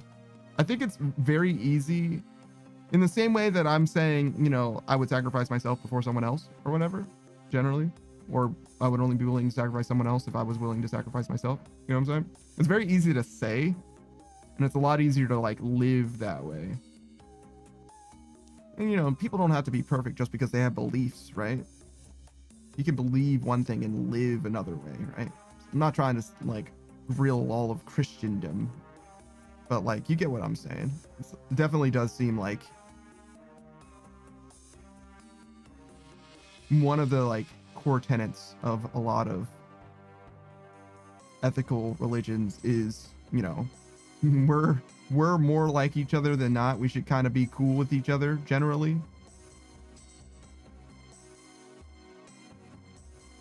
Pikachu says I'm destroying his game session. What do you mean by that? What do you mean by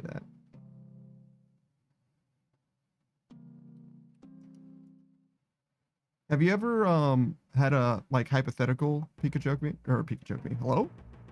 I mean, I guess I can ask you too, Pikachu. I was asking you, Saku, so that you could respond in real time to me.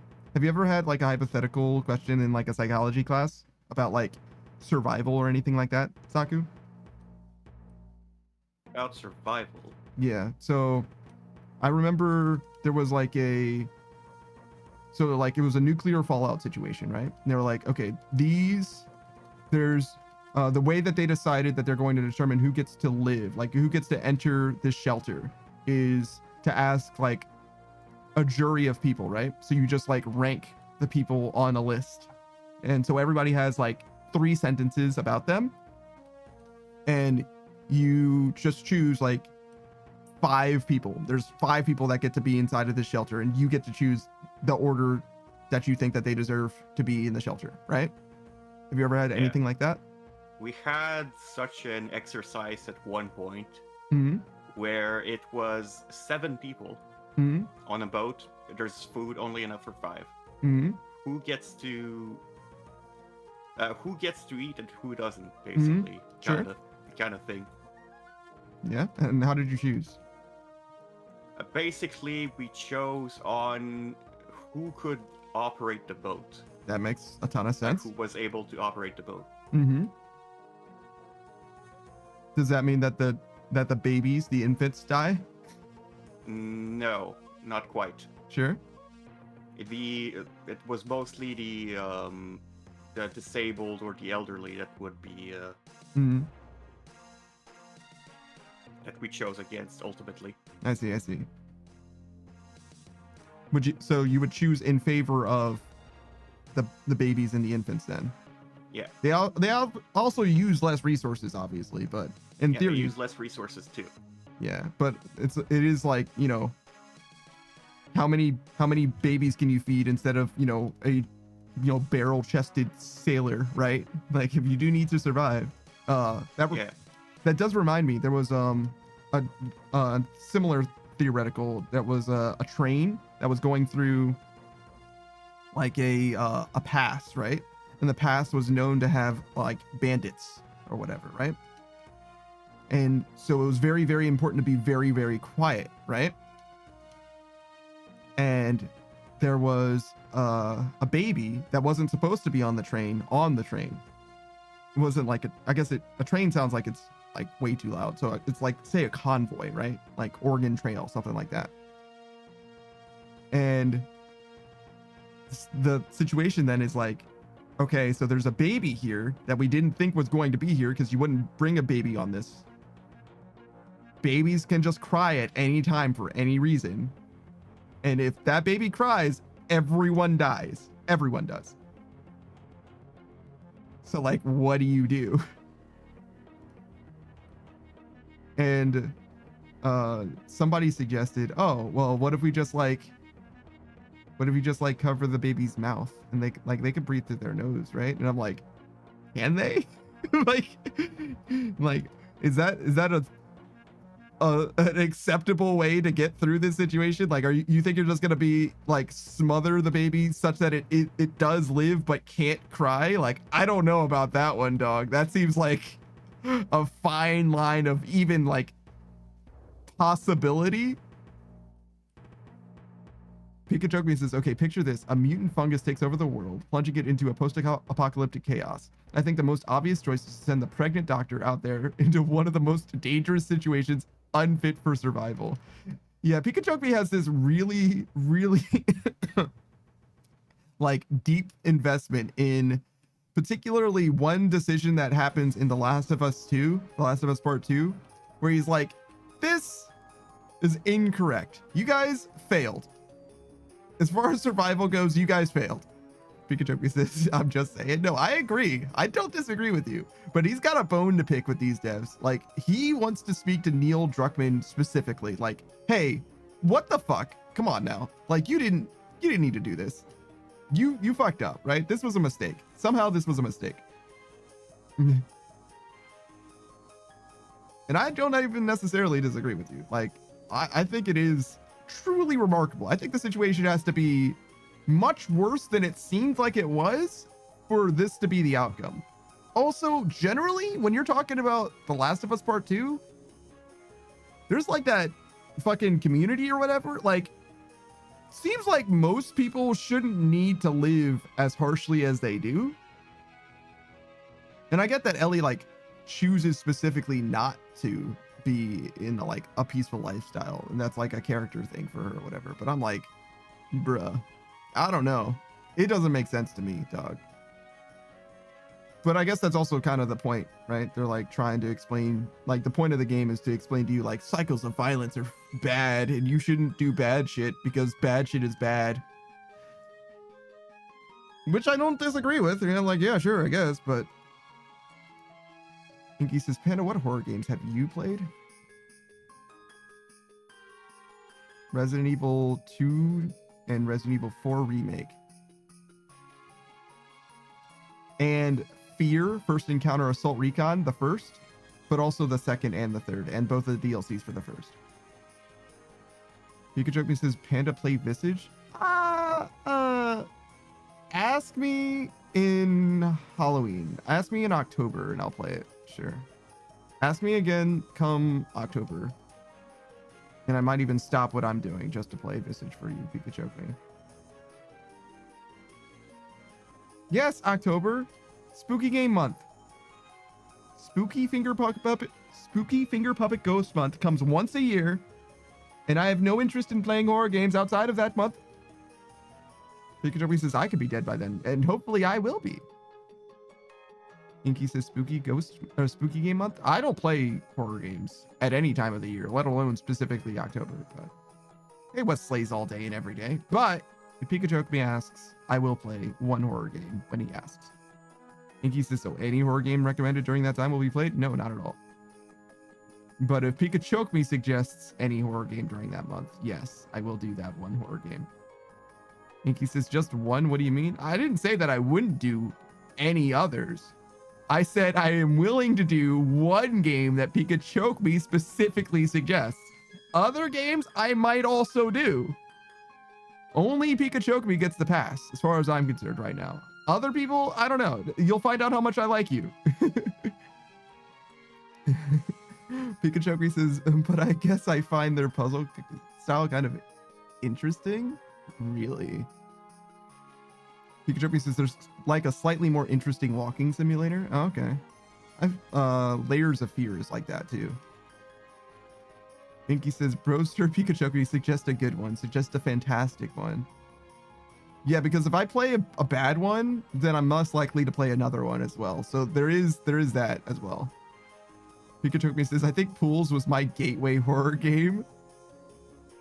Inky says that's fair. And Pikachu says, Visage isn't fantastic. I have absolutely no idea.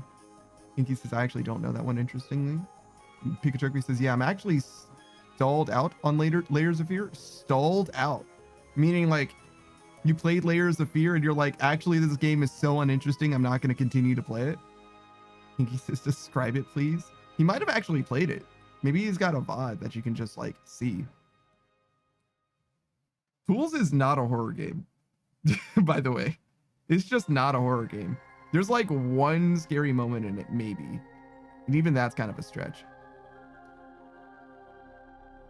Pikachu says, I just like stopped playing one day and haven't picked it back up.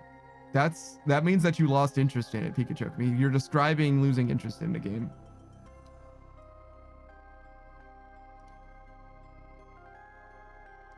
Pikachu says, Pools is atmospheric. It's not atmospheric. It only has atmosphere. There's nothing else to the game but the atmosphere. That's all you have. Inky says, oh, you're right. I'll look into finding a VOD. I actually don't know if he's got all of his VODs. I know he's got a VOD channel, but it might be in there somewhere. Pikachu says, I think I was just like, I don't want to deal with psychological damage today. Pool's VOD is on YouTube. Yes, but is Visage? Did you play Visage on stream? And is there a VOD for Visage? You don't know if the Layers of Fear VODs are public. I didn't ask about Layers of Fear. I'm asking about a potentially good video game. Pools is definitely not a horror game. That's one of my favorite streams of all time. Pikachu's Pools stream was a fantastic fucking time. Pikachu says, I actually don't think the Visage VODs are on there. I had mic issues during one of the Visage VODs. Oh my god. Get a load of this fucking guy. What kind of a VTuber are you? Scuff in my VTuber stream? Pikachu says, so I think I deleted those in shame. That's so real. Pikachu says, I was like, no one will witness this fuck up. That happened to one of my VODs. One of my VODs is gone forever. You'll never see. I played Tome Terrain of Magical Expertise, and you'll see an entire playthrough of that game on my VOD channel right now. It's there right now if you want to watch it. But what you will not see is that I played that game before just then, 2 years prior. Maybe slightly longer than that, but something like 2 years prior. And I fucked up. I felt ashamed. I felt mostly just ashamed, I guess. Embarrassed. And I ended stream. I ended stream. I deleted the VOD. And that was it. It was gone forever. Everything else that I've ever streamed is available for you to watch. You can watch my first ever stream if you want to. I was playing Final Fantasy IX, I think. And I fully panic. Right at the start of the game. I think it's funny though. There's actually a clip about it as well. So yeah, there's exactly one VOD that's gone forever. It's truly lost content. The only way that content could even exist on the internet is if someone was there watching it and recorded it independently of the VOD itself. It's fully gone. Inky says Inside is a very interesting game. I don't know about Inside. I think I'm familiar with if not the game, then the studio. Inside might be the one where you're a little boy walking from left to right. Very similar to Limbo, but Limbo is like fully 2D and black and white, and Inside is a 3D environment, but you only walk left to right, and you're like maybe wearing a red shirt.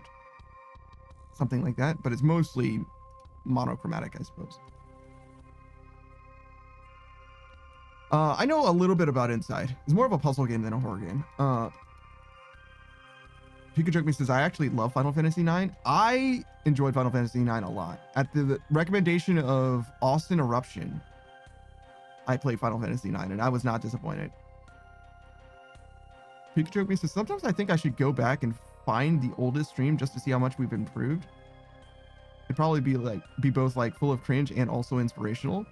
I know that the audio situation's much better. I don't know how much better I am from the first stream to now, to be honest. I know that from when I started in July of 2 years ago. So July of 2024, I guess. No, it would be 2023. Math is mathing. I feel like I'm much better now. I'm much more comfortable on the mic, and I can speak better, and I can fill the air better, and I think it's more interesting and maybe even more funny as well. I think I'm better now to then, but I don't remember at all what my first stream was like. I fully don't know. I'm actually not sure if the first video on my YouTube channel is actually those first VODs or not. It might be. I think I uploaded them at the time rather than way later. Videos. Date invert. Yeah, no. Wait, this one's unlisted. Oh, I re-uploaded it though. Yeah. I re-uploaded it.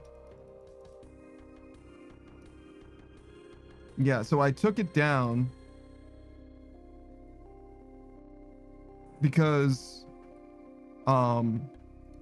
it has boss music in it, and they said, hey, these are your choices, right? You can leave it with the music in and get no monetization for it, or you can take you can take the audio completely out for these sections. And I took the audio completely out, and I was like, wait a second, I'm not getting monetized anyway. Why the fuck would I take the audio out? That's stupid. Just like leave it and just like there is no monetization, but like if there was monetization, just let them fucking have the money. I don't care, right?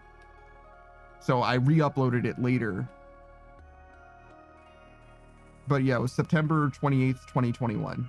is when I first streamed ish.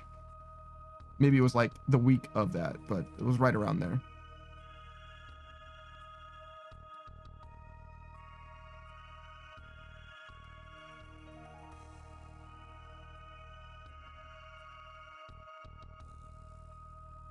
Pikachu says, yeah, I used to be really nervous. Just like, don't say anything. People will judge. What if they think you're weird, etc.? Oh, I'm supposed to be stabbing. Or people will come in spamming and I have no idea how to deal with it. Inky says, ban their ass. Yeah, if you get hate rated though, it's not that as simple as just banning them. It could be a lot. Pikachu says, I feel like I'm much more comfortable and in charge of like my space now. Now the AI will just steal your voice and take out only the music. Look how far technology has come. Yeah, it's true. Isn't that crazy? Isn't that crazy? But yeah, no, I don't know. I haven't ever had to deal with a hate rate or anything like that so far. And I only kind of know what I'm supposed to do to keep it 100. Keep it totally legit. I only kind of know how to do stuff. Inky says, have you ever had bad people on stream? Bad people, yes, but like truly problem people, no, not really. Just some people who like do like dog whistles and say like racist shit. You know what I mean? Like nothing like fucking terrible. Like I haven't had any like true like actual problems where there's like a hate raid or like a lot of people like doing stuff all at once or people posting like, I don't know, theoretically illegal shit or like the dosing type shit or doxing type shit. I haven't had to deal with any like real problems, just some like fuckheads here and there, and only a few of them as well.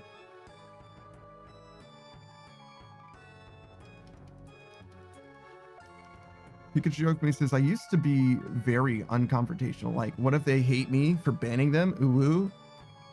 Now I'm either like, whatever makes you happy, man, or like, why are you doing this? Yes, I do. I talk to them a lot.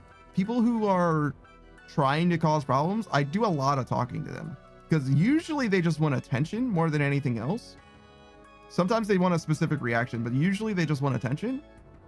And I'm okay with giving them attention because I genuinely want to know how they came to be this way, where they are in life, what's going on. Are you like 10 years old and this is just what you think is going to be funny? Like I've got a few people that were like, oh my God, a male VTuber. Nobody wants to see you fucking be an anime boy on the internet. What are you fucking doing here? And I'm like, why did you even click here, dog? Like, like, what did you think was gonna happen? Like, genuinely, like, where you coming? Like, why? What happened? How did you come to this point in your life? Like, I get you think that I'm wasting my time, right? That's fine. Why do you think that you're not wasting your time by telling me about this? You know what I mean? Like, what kind of enlightening experience do you think I'm gonna have listening to you say this, right? Because like, yeah, I'm an anime boy on the internet, but you're in the stream of an anime boy on the internet. You know what I mean? Like, the pecking order is like pretty clear here, right? Like what is really going on? Pikachu says, oh wait. I read that already. Inky says, Panda was right, Lamau, you're so wholesome. Yeah, Pikachu is. Yeah, he really is. Pikachu says, I think I'm too boring to get the reaction they want, and sometimes that's a bonus easy. Yeah, I definitely get that a lot.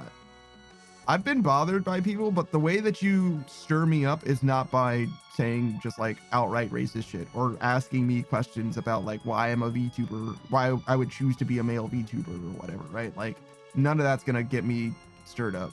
It just doesn't work. Inky says, I love seeing you be an anime boy on the internet. It's so incredibly cool. Thanks, man. Pikachu says, I'm just like, why come here and say that? You have completely missed the demographic. It's true. Pikachu says, I chose to be an anime boy on the internet. Did you choose, or was the game rigged from the start? Because there's something wrong with every anime. Well, anime.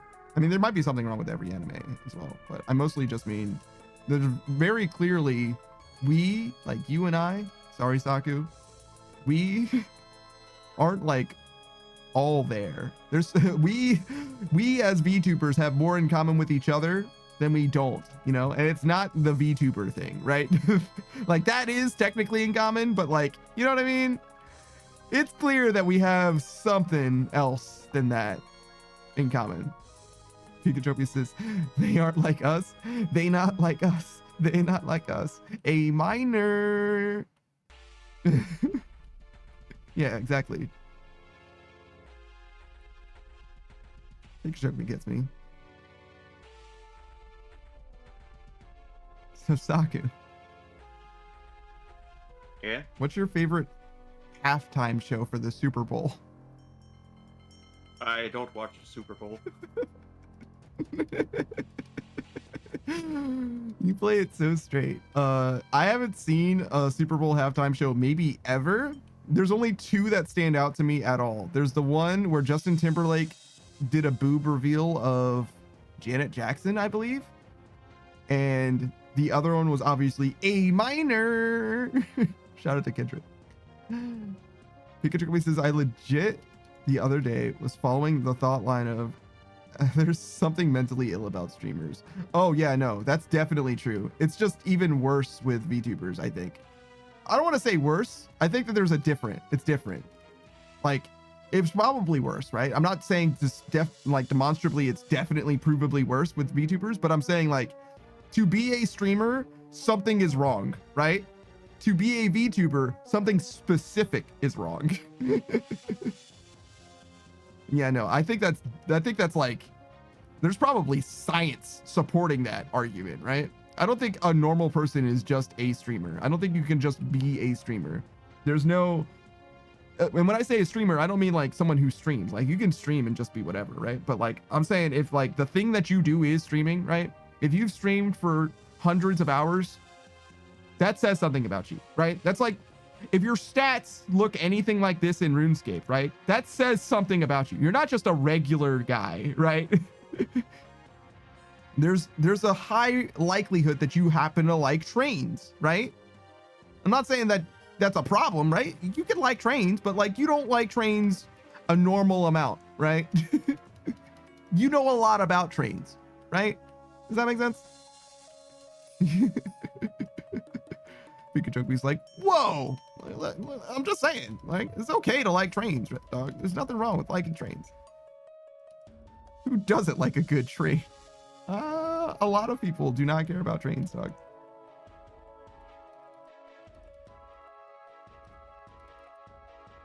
I don't know how many people, but a lot of people don't like trains. A lot of people don't even think about trains.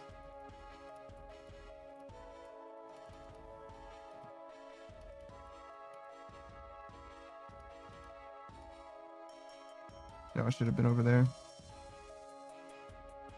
Pikachu says some people fear trains even. For good reason, to be honest. They're very lethal. Pikachu says there's some weird, like, I feel like there's no longer friends or relationships. It's like whatever else is going on. I feel like it's more content pilled or something like that. You're gonna have to elaborate on that one, brother. Are you saying to me that you feel like VTubers in particular aren't even interested in like friendships in so much as being like content creators? Because that's definitely true for some, more so than others. I personally, as I'm sure you're aware, I'm more interested in like the friend space. You know, I'm like I stream a lot, but like I don't even like do like the whole content thing. Am I fucked? Am I fucked? Okay, we're good. Holy shit.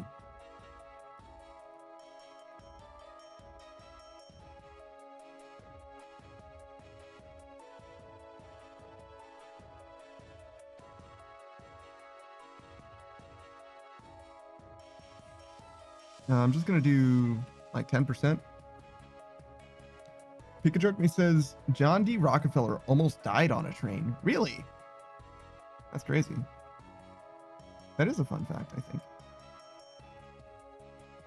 Pikachu says, I think when I watch some streamers hang out, there's definitely like no seeking friendship there. And I feel like I know more people on the grind set that aren't here for friends. This is likely a lot of my own bias too.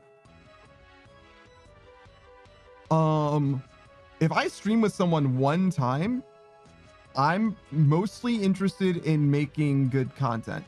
In fact, if I'm streaming with someone, I'm more interested in making good content than developing my friendship with them live on the air, to be honest.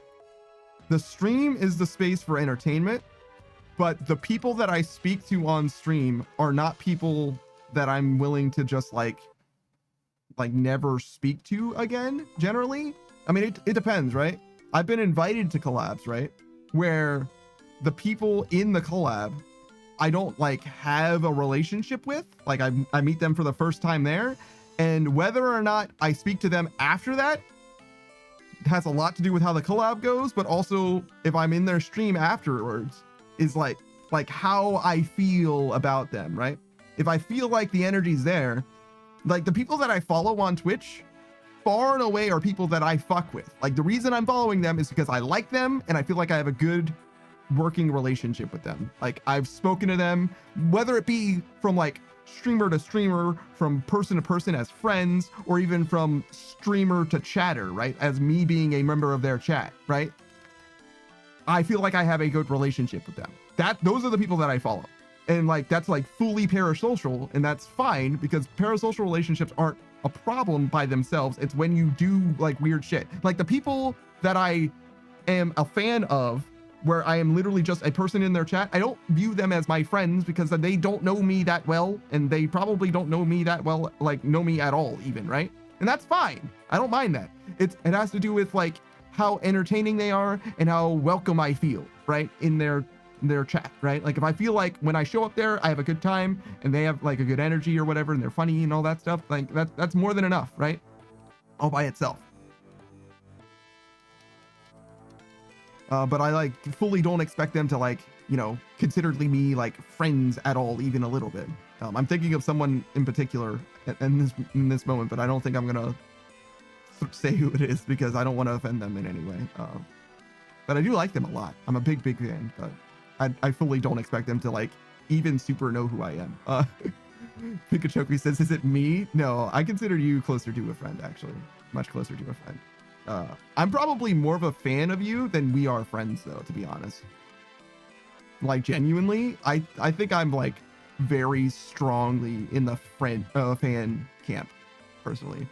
Pikachu says, "I feel like we're friends." I fucking hope so, dude, but it's impossible to say, right? Because there's a little bit of like I have to read your energy and you have to read mine, you know what I mean? Because until now we haven't spoken about it, so it's kind of just like a mutually understood thing, right? You know what I mean? Like until there's a conversation, it's like, at what point do we start dating? You know what I mean? Like when does the dating start? Like yeah, we fucked a few times, but like, are we like actually dating, or is this just like a thing that we're just like kind of like going through at the moment, right? Like, after a certain point, you know what I mean? Like. I lost my fish, but none of my buckets, but I left the buckets in my inventory so that I could lose them. Save me from having to drop them later. Fuck. Pikachu says, "I think it's funny because I have these exact fears in the opposite. In my brain, I'm always just like, I consider him my friend. I wonder if I'm just his fan." Is that the opposite? I feel like that's what I was saying. I feel like I'm much more of a fan of yours than a friend of yours. Because we haven't spoken a lot, and that does matter, right? In some ways. Like, it's nice in some ways that like I can spend as much time in your stream when I do, so that it's like pretty, very like conversational, and I feel like we have had a lot of good conversations as well. But it's different than just like speaking offline, which I don't know if we've ever done. Have we ever actually spoken, not even like offline, but I mean like even synchronously? Have I spoken to you in real time? I don't think so. Because we haven't played Marvel Rivals, which is like the main reason that I've spoken to like way more streamers in real time than ever before. And that's like the only game. We DM'd about AI once. It's true, but that's different than like, so sending messages to me doesn't necessarily mean very much to me. I'm so fucked right now. It's so sad.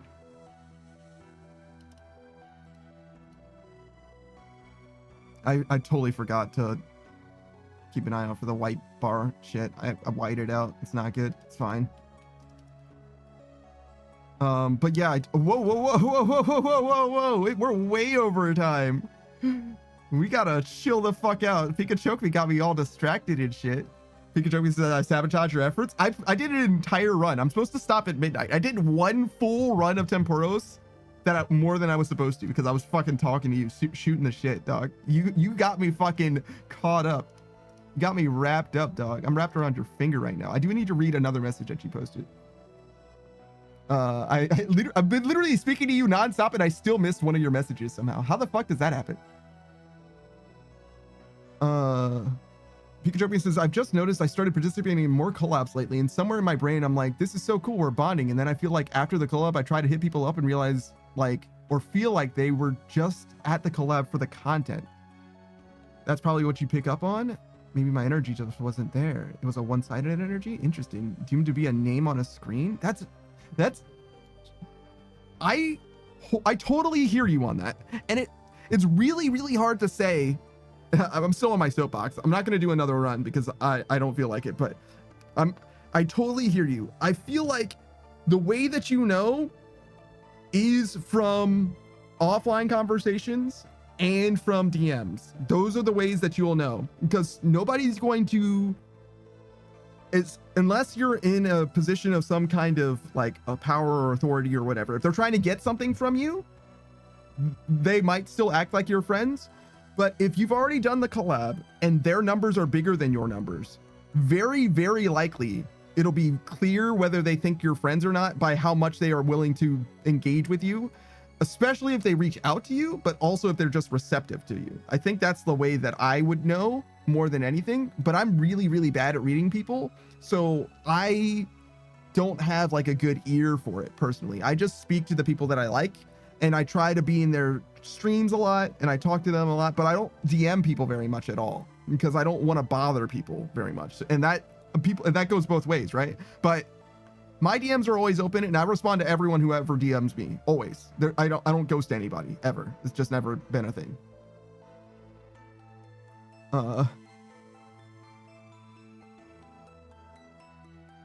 Pikachu says, it's not the same as being in voice chat and just playing a game or something. I have sabotaged your efforts again. You think there's like a fear I'm using them as a content springboard? I very rarely DM people, but sometimes I try to make a point to because I feel like a lot of people are the same. Yes, I feel that last sentiment, surely. I think there's definitely a fear that people, I have a fear in me that people will be, let me put it this way, right?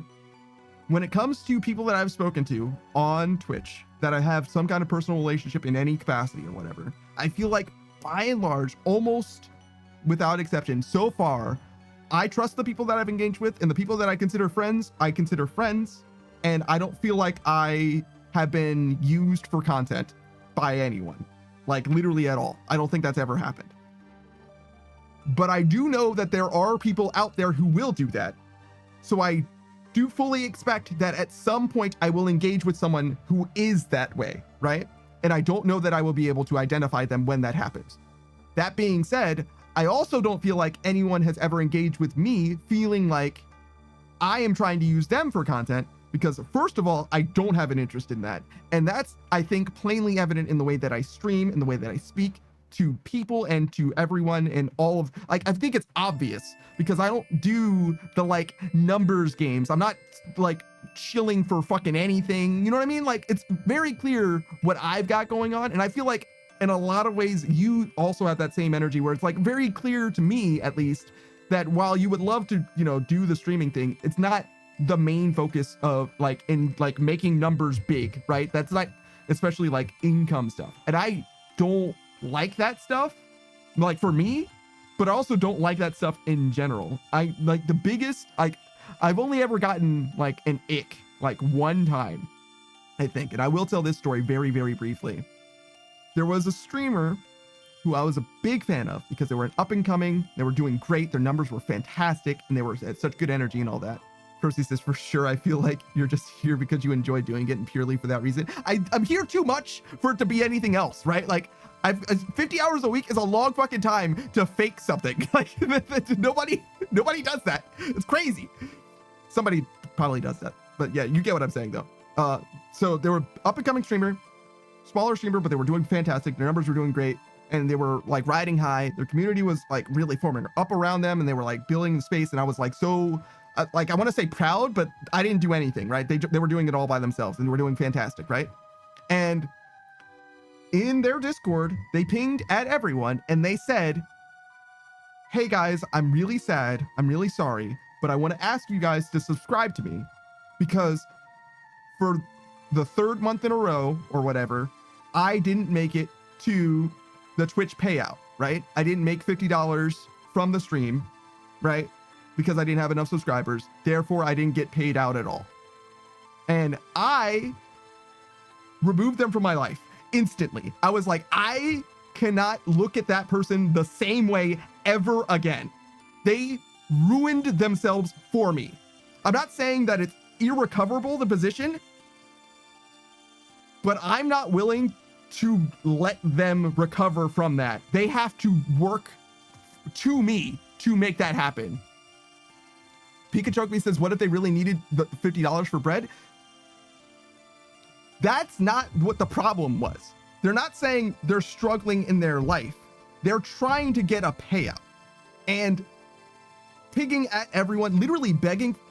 I can't. I would rather you ask someone for help than you ping the community that you literally just cultivated, like you actively were making from nothing, for money.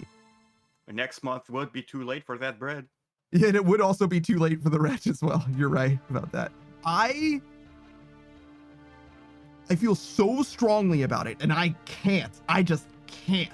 I don't know what their circumstances, and I don't care to know anymore. They've failed for me. I'm not even wishing them failure. You can go ahead and succeed. I don't care. I'm not being involved with it because I can't look at them the same way. I can't even look in their direction. I can't even think fondly about the things that I have said about them just now, to be honest. You know what I mean? Like their history, their growth, because they were doing fantastic, but it feels like ick to me now. That's just how it is. They fucked it up for me, strictly. I do need to wrap up. We are going to need to wrap up, but I'm going to settle down off of this soapbox, but I will catch up with chat before we go, because I am curious what you guys are saying. Posty says, yeah, I would rather see, I'm struggling right now. If you guys would be kind enough to donate to me, here's a Ko-Fi link, no at everyone, and etc. There's the way that you approach it matters so much. If I heard that it was a problem with regards to finances personally, it would be totally different. But no, they had a whole ass VTuber manager that they were talking about doing things the right way and trying to get the marketing, and like, I'm like, you can have this be a business. You can have your stream be a business. That is perfectly fine. You as a streamer, if this is your business, should not tell me what your woes as a business are. I don't give a fuck. In fact, fuck you for telling me that. That's your problem, not mine. How dare you presume to like impose your issues as a business owner on me? I am the thing that you are selling a service to. Don't you dare do that shit. Don't do that. I feel very strongly about it. Pikachu says one more game. No. We're gonna get out of here. Pikachu says, I do get what you're saying though. I know someone who recently said they weren't going to stream for this donathon because people donated when they were offline anyway. And I feel like I'm being unjust or unreasonable, but it was like the expectation that their community would give to charity instead of being grateful for it or something really bothered me. That's interesting. I have a hang up about charity streams as well, which I'll very briefly go over, but I want to catch up with Pikachu real quick. Pikachu says, yeah, that's a big thing too. When this person's situation too, it's like, I tried to think of maybe they're just bad with words, or this was the best way they could word that what they needed more time for themselves or to work on things. But the way they worded the whole thing just made kind of, yeah. So sometimes people are like terrible with wording. And I think it is worth checking with someone before you cut them out of your life. I say this after having cut somebody out of my life, but without checking on them. But to be clear, I was a fan of theirs. They had no idea who the fuck I was. They didn't know that I even existed, right? I'm to this day, I think they don't know who I am, which is fine. And it's not like I'm anyone, right? You get what I'm saying though. Like they didn't know that I'm a person. I never like really spoke to them directly or anything like that. You know what I'm saying? I'm saying they don't know that I am a person who lives in the world or whatever. That I am at best a name on a screen that appeared like a few times or whatever. I was just silently enjoying their success for a while, right? But you get Pikachu says, no, throw this shade. No. But anyways, when when it comes to wording things for your friends in particular, if you have a connection with someone, you definitely should check, because they could just fuck up and they just don't know. Pikachu is a secret admirer. Exactly. Yes. I was a fan, and I don't expect anyone who has fans to know all of their fans extremely well, especially a non-vocal fan like I was, right? Like I was literally less than nothing to them. Like I was a number in the active viewer count or whatever. Pikachu is an only fan. True. No, that's different. All right. So Donathons, very, very, very briefly. Again, you got me on this, but I will say this. So when it comes to charity streams, I talked to Savage about this as well. I have a problem with using a stream as a platform for charity, kind of fundamentally. And the reason why is because when you stream, you are promoting yourself almost exclusively, right? That's like the main thing that you do. You can have like sponsorships or whatever. You can shout out other things, but you're streaming by its very nature is a upward growth tactic, right?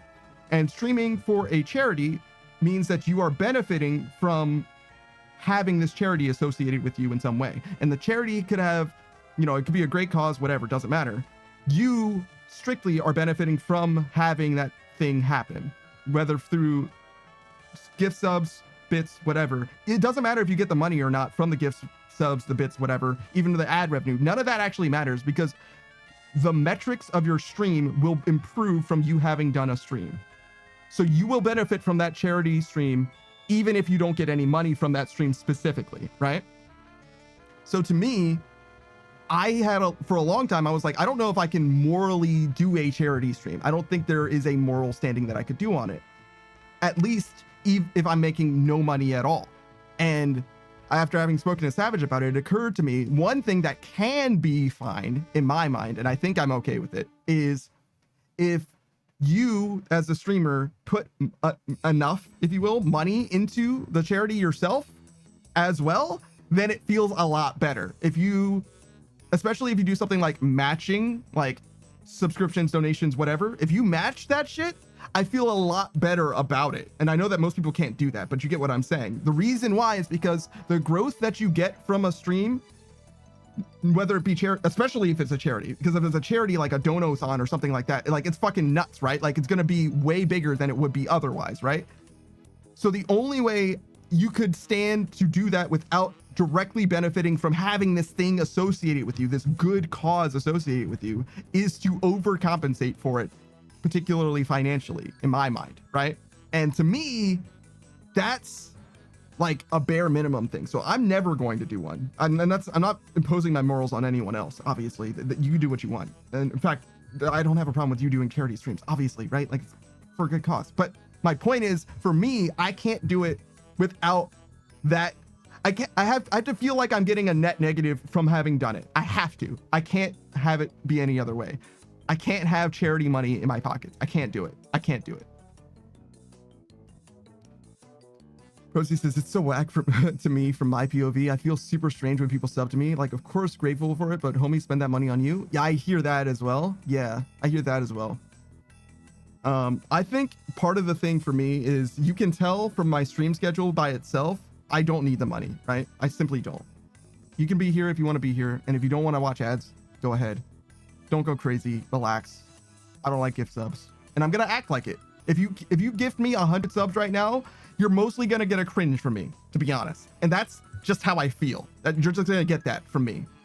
I will say thank you because it's polite to do, but the more you do, the more I'm gonna be agitated by it, and you're gonna be able to tell that I'm visibly irritated by the shit that you're doing. I don't like money shit. I don't like it. But it's like it's a necessary evil in some ways. I can talk about it later, but we're not going to get into that right now. We are wrapping up here. I promise. Pikachu says you get from the charity and they get from you. I don't know if it's super terrible, I guess, because I feel like you both get something you want out of it. But at the same time, I do understand the conflict from the selfless POV. Like sometimes, even though you're promoting yourself, you're also advertising and raising awareness for a charity. Like people might not have heard of you, and they might have never heard of that charity either. He's so humble. He's let's give more subs and give him more money. Yeah, don't. Like actually don't. Like, and when I say actually don't, I mean like the more you do, I will actively like you less. And I say that like fully with my chest. I will genuinely like you less if you keep giving me money. I will, again, it's not black and white, but just trying to tell you, right? Trying to give it to you with straight. All right, we need to find someone to raid. Why can I not see my screen anymore? Okay. Pikachu says I'm over budget for Twitch shows this month already. Chill. Also, why do you budget for that? I mean, it's probably responsible to budget for that if you're just gonna do it anyway. Who do we got?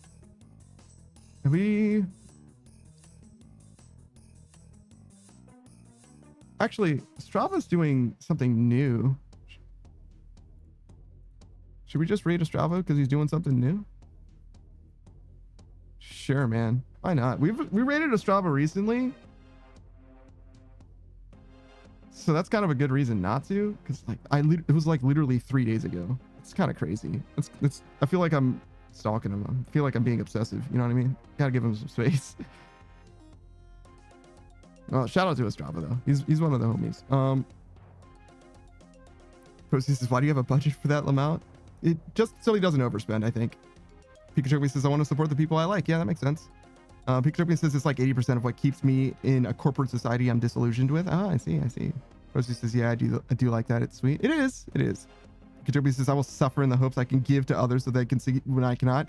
That's one of the things, like, I bought this house and I was like, man, I would love to be able to help someone, but I also don't necessarily like want to have a roommate. You know what I mean? Like, I would love to be a landlord such that the house is like break even for me. That would be great, I think. I don't even necessarily want to have land though. You know what I'm saying? But like to be able to like let people live somewhere would be great. Shout out to Good Dot Store and Hank and John Green, by the way. They do fucking good shit over there. Who are we fucking rating, dog? I literally don't know. Okay, you know what? How long ago has it been since I rated Nia? Longer than Ostrava. Okay, well, we're just gonna rate Nia. She's playing Schedule 1. She's probably playing with Alien. I stalled too long. We need to just raid someone. Nia's always got fantastic content. She's the ice cream themed Kitsune. She's playing Schedule 1. It's the drug dealing Breaking Bad type simulator. If you guys haven't ever seen it or heard of it, I highly recommend you play it with your friends. Seems like it's a great time with a few homies. She's playing it, like I said, with Ellie and her streaming partner. I'm sorry, Neapolitan ice cream themed Kitsune. She's here to steal your heart, but mainly your ice cream. She'll tell you about it all herself. She's got a brand new goth model from probably 2 weeks ago. They've got a subathon going on. It's a delayed subathon, so the timer stops whenever they're not streaming. They got 66 hours on it. They got all kinds of stuff. I think they play Kingdom Hearts 1, and they're going to be playing Final Fantasy 8 as well. They've got a lot of stuff on the docket. They're big fans of Final Fantasy 11, Final Fantasy 14, just new games in general. Elian has had to play all the Garden of Ban streams or games as part of the subathon as well. So if you like terrible horror games, then there's that too, I guess. There's all kinds of stuff. I highly recommend you check them out.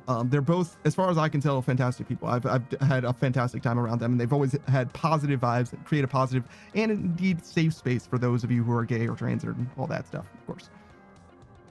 Thanks for being here, Pikachu. I appreciate you for hanging out. And yes, I am a little late, but that's okay. Saku, you're going to be live Tuesday, right? Disgaea? Tuesday is Power World. Of course. He's going to be playing Power World, Beatrice Gambit, Chuzzy, Blight Empire. Just be there for that. I'm going to be live on Tuesday as well. I got to get you guys out of here. You got to go. Thanks for hanging out. Bye. Goodbye, everybody. Goodbye.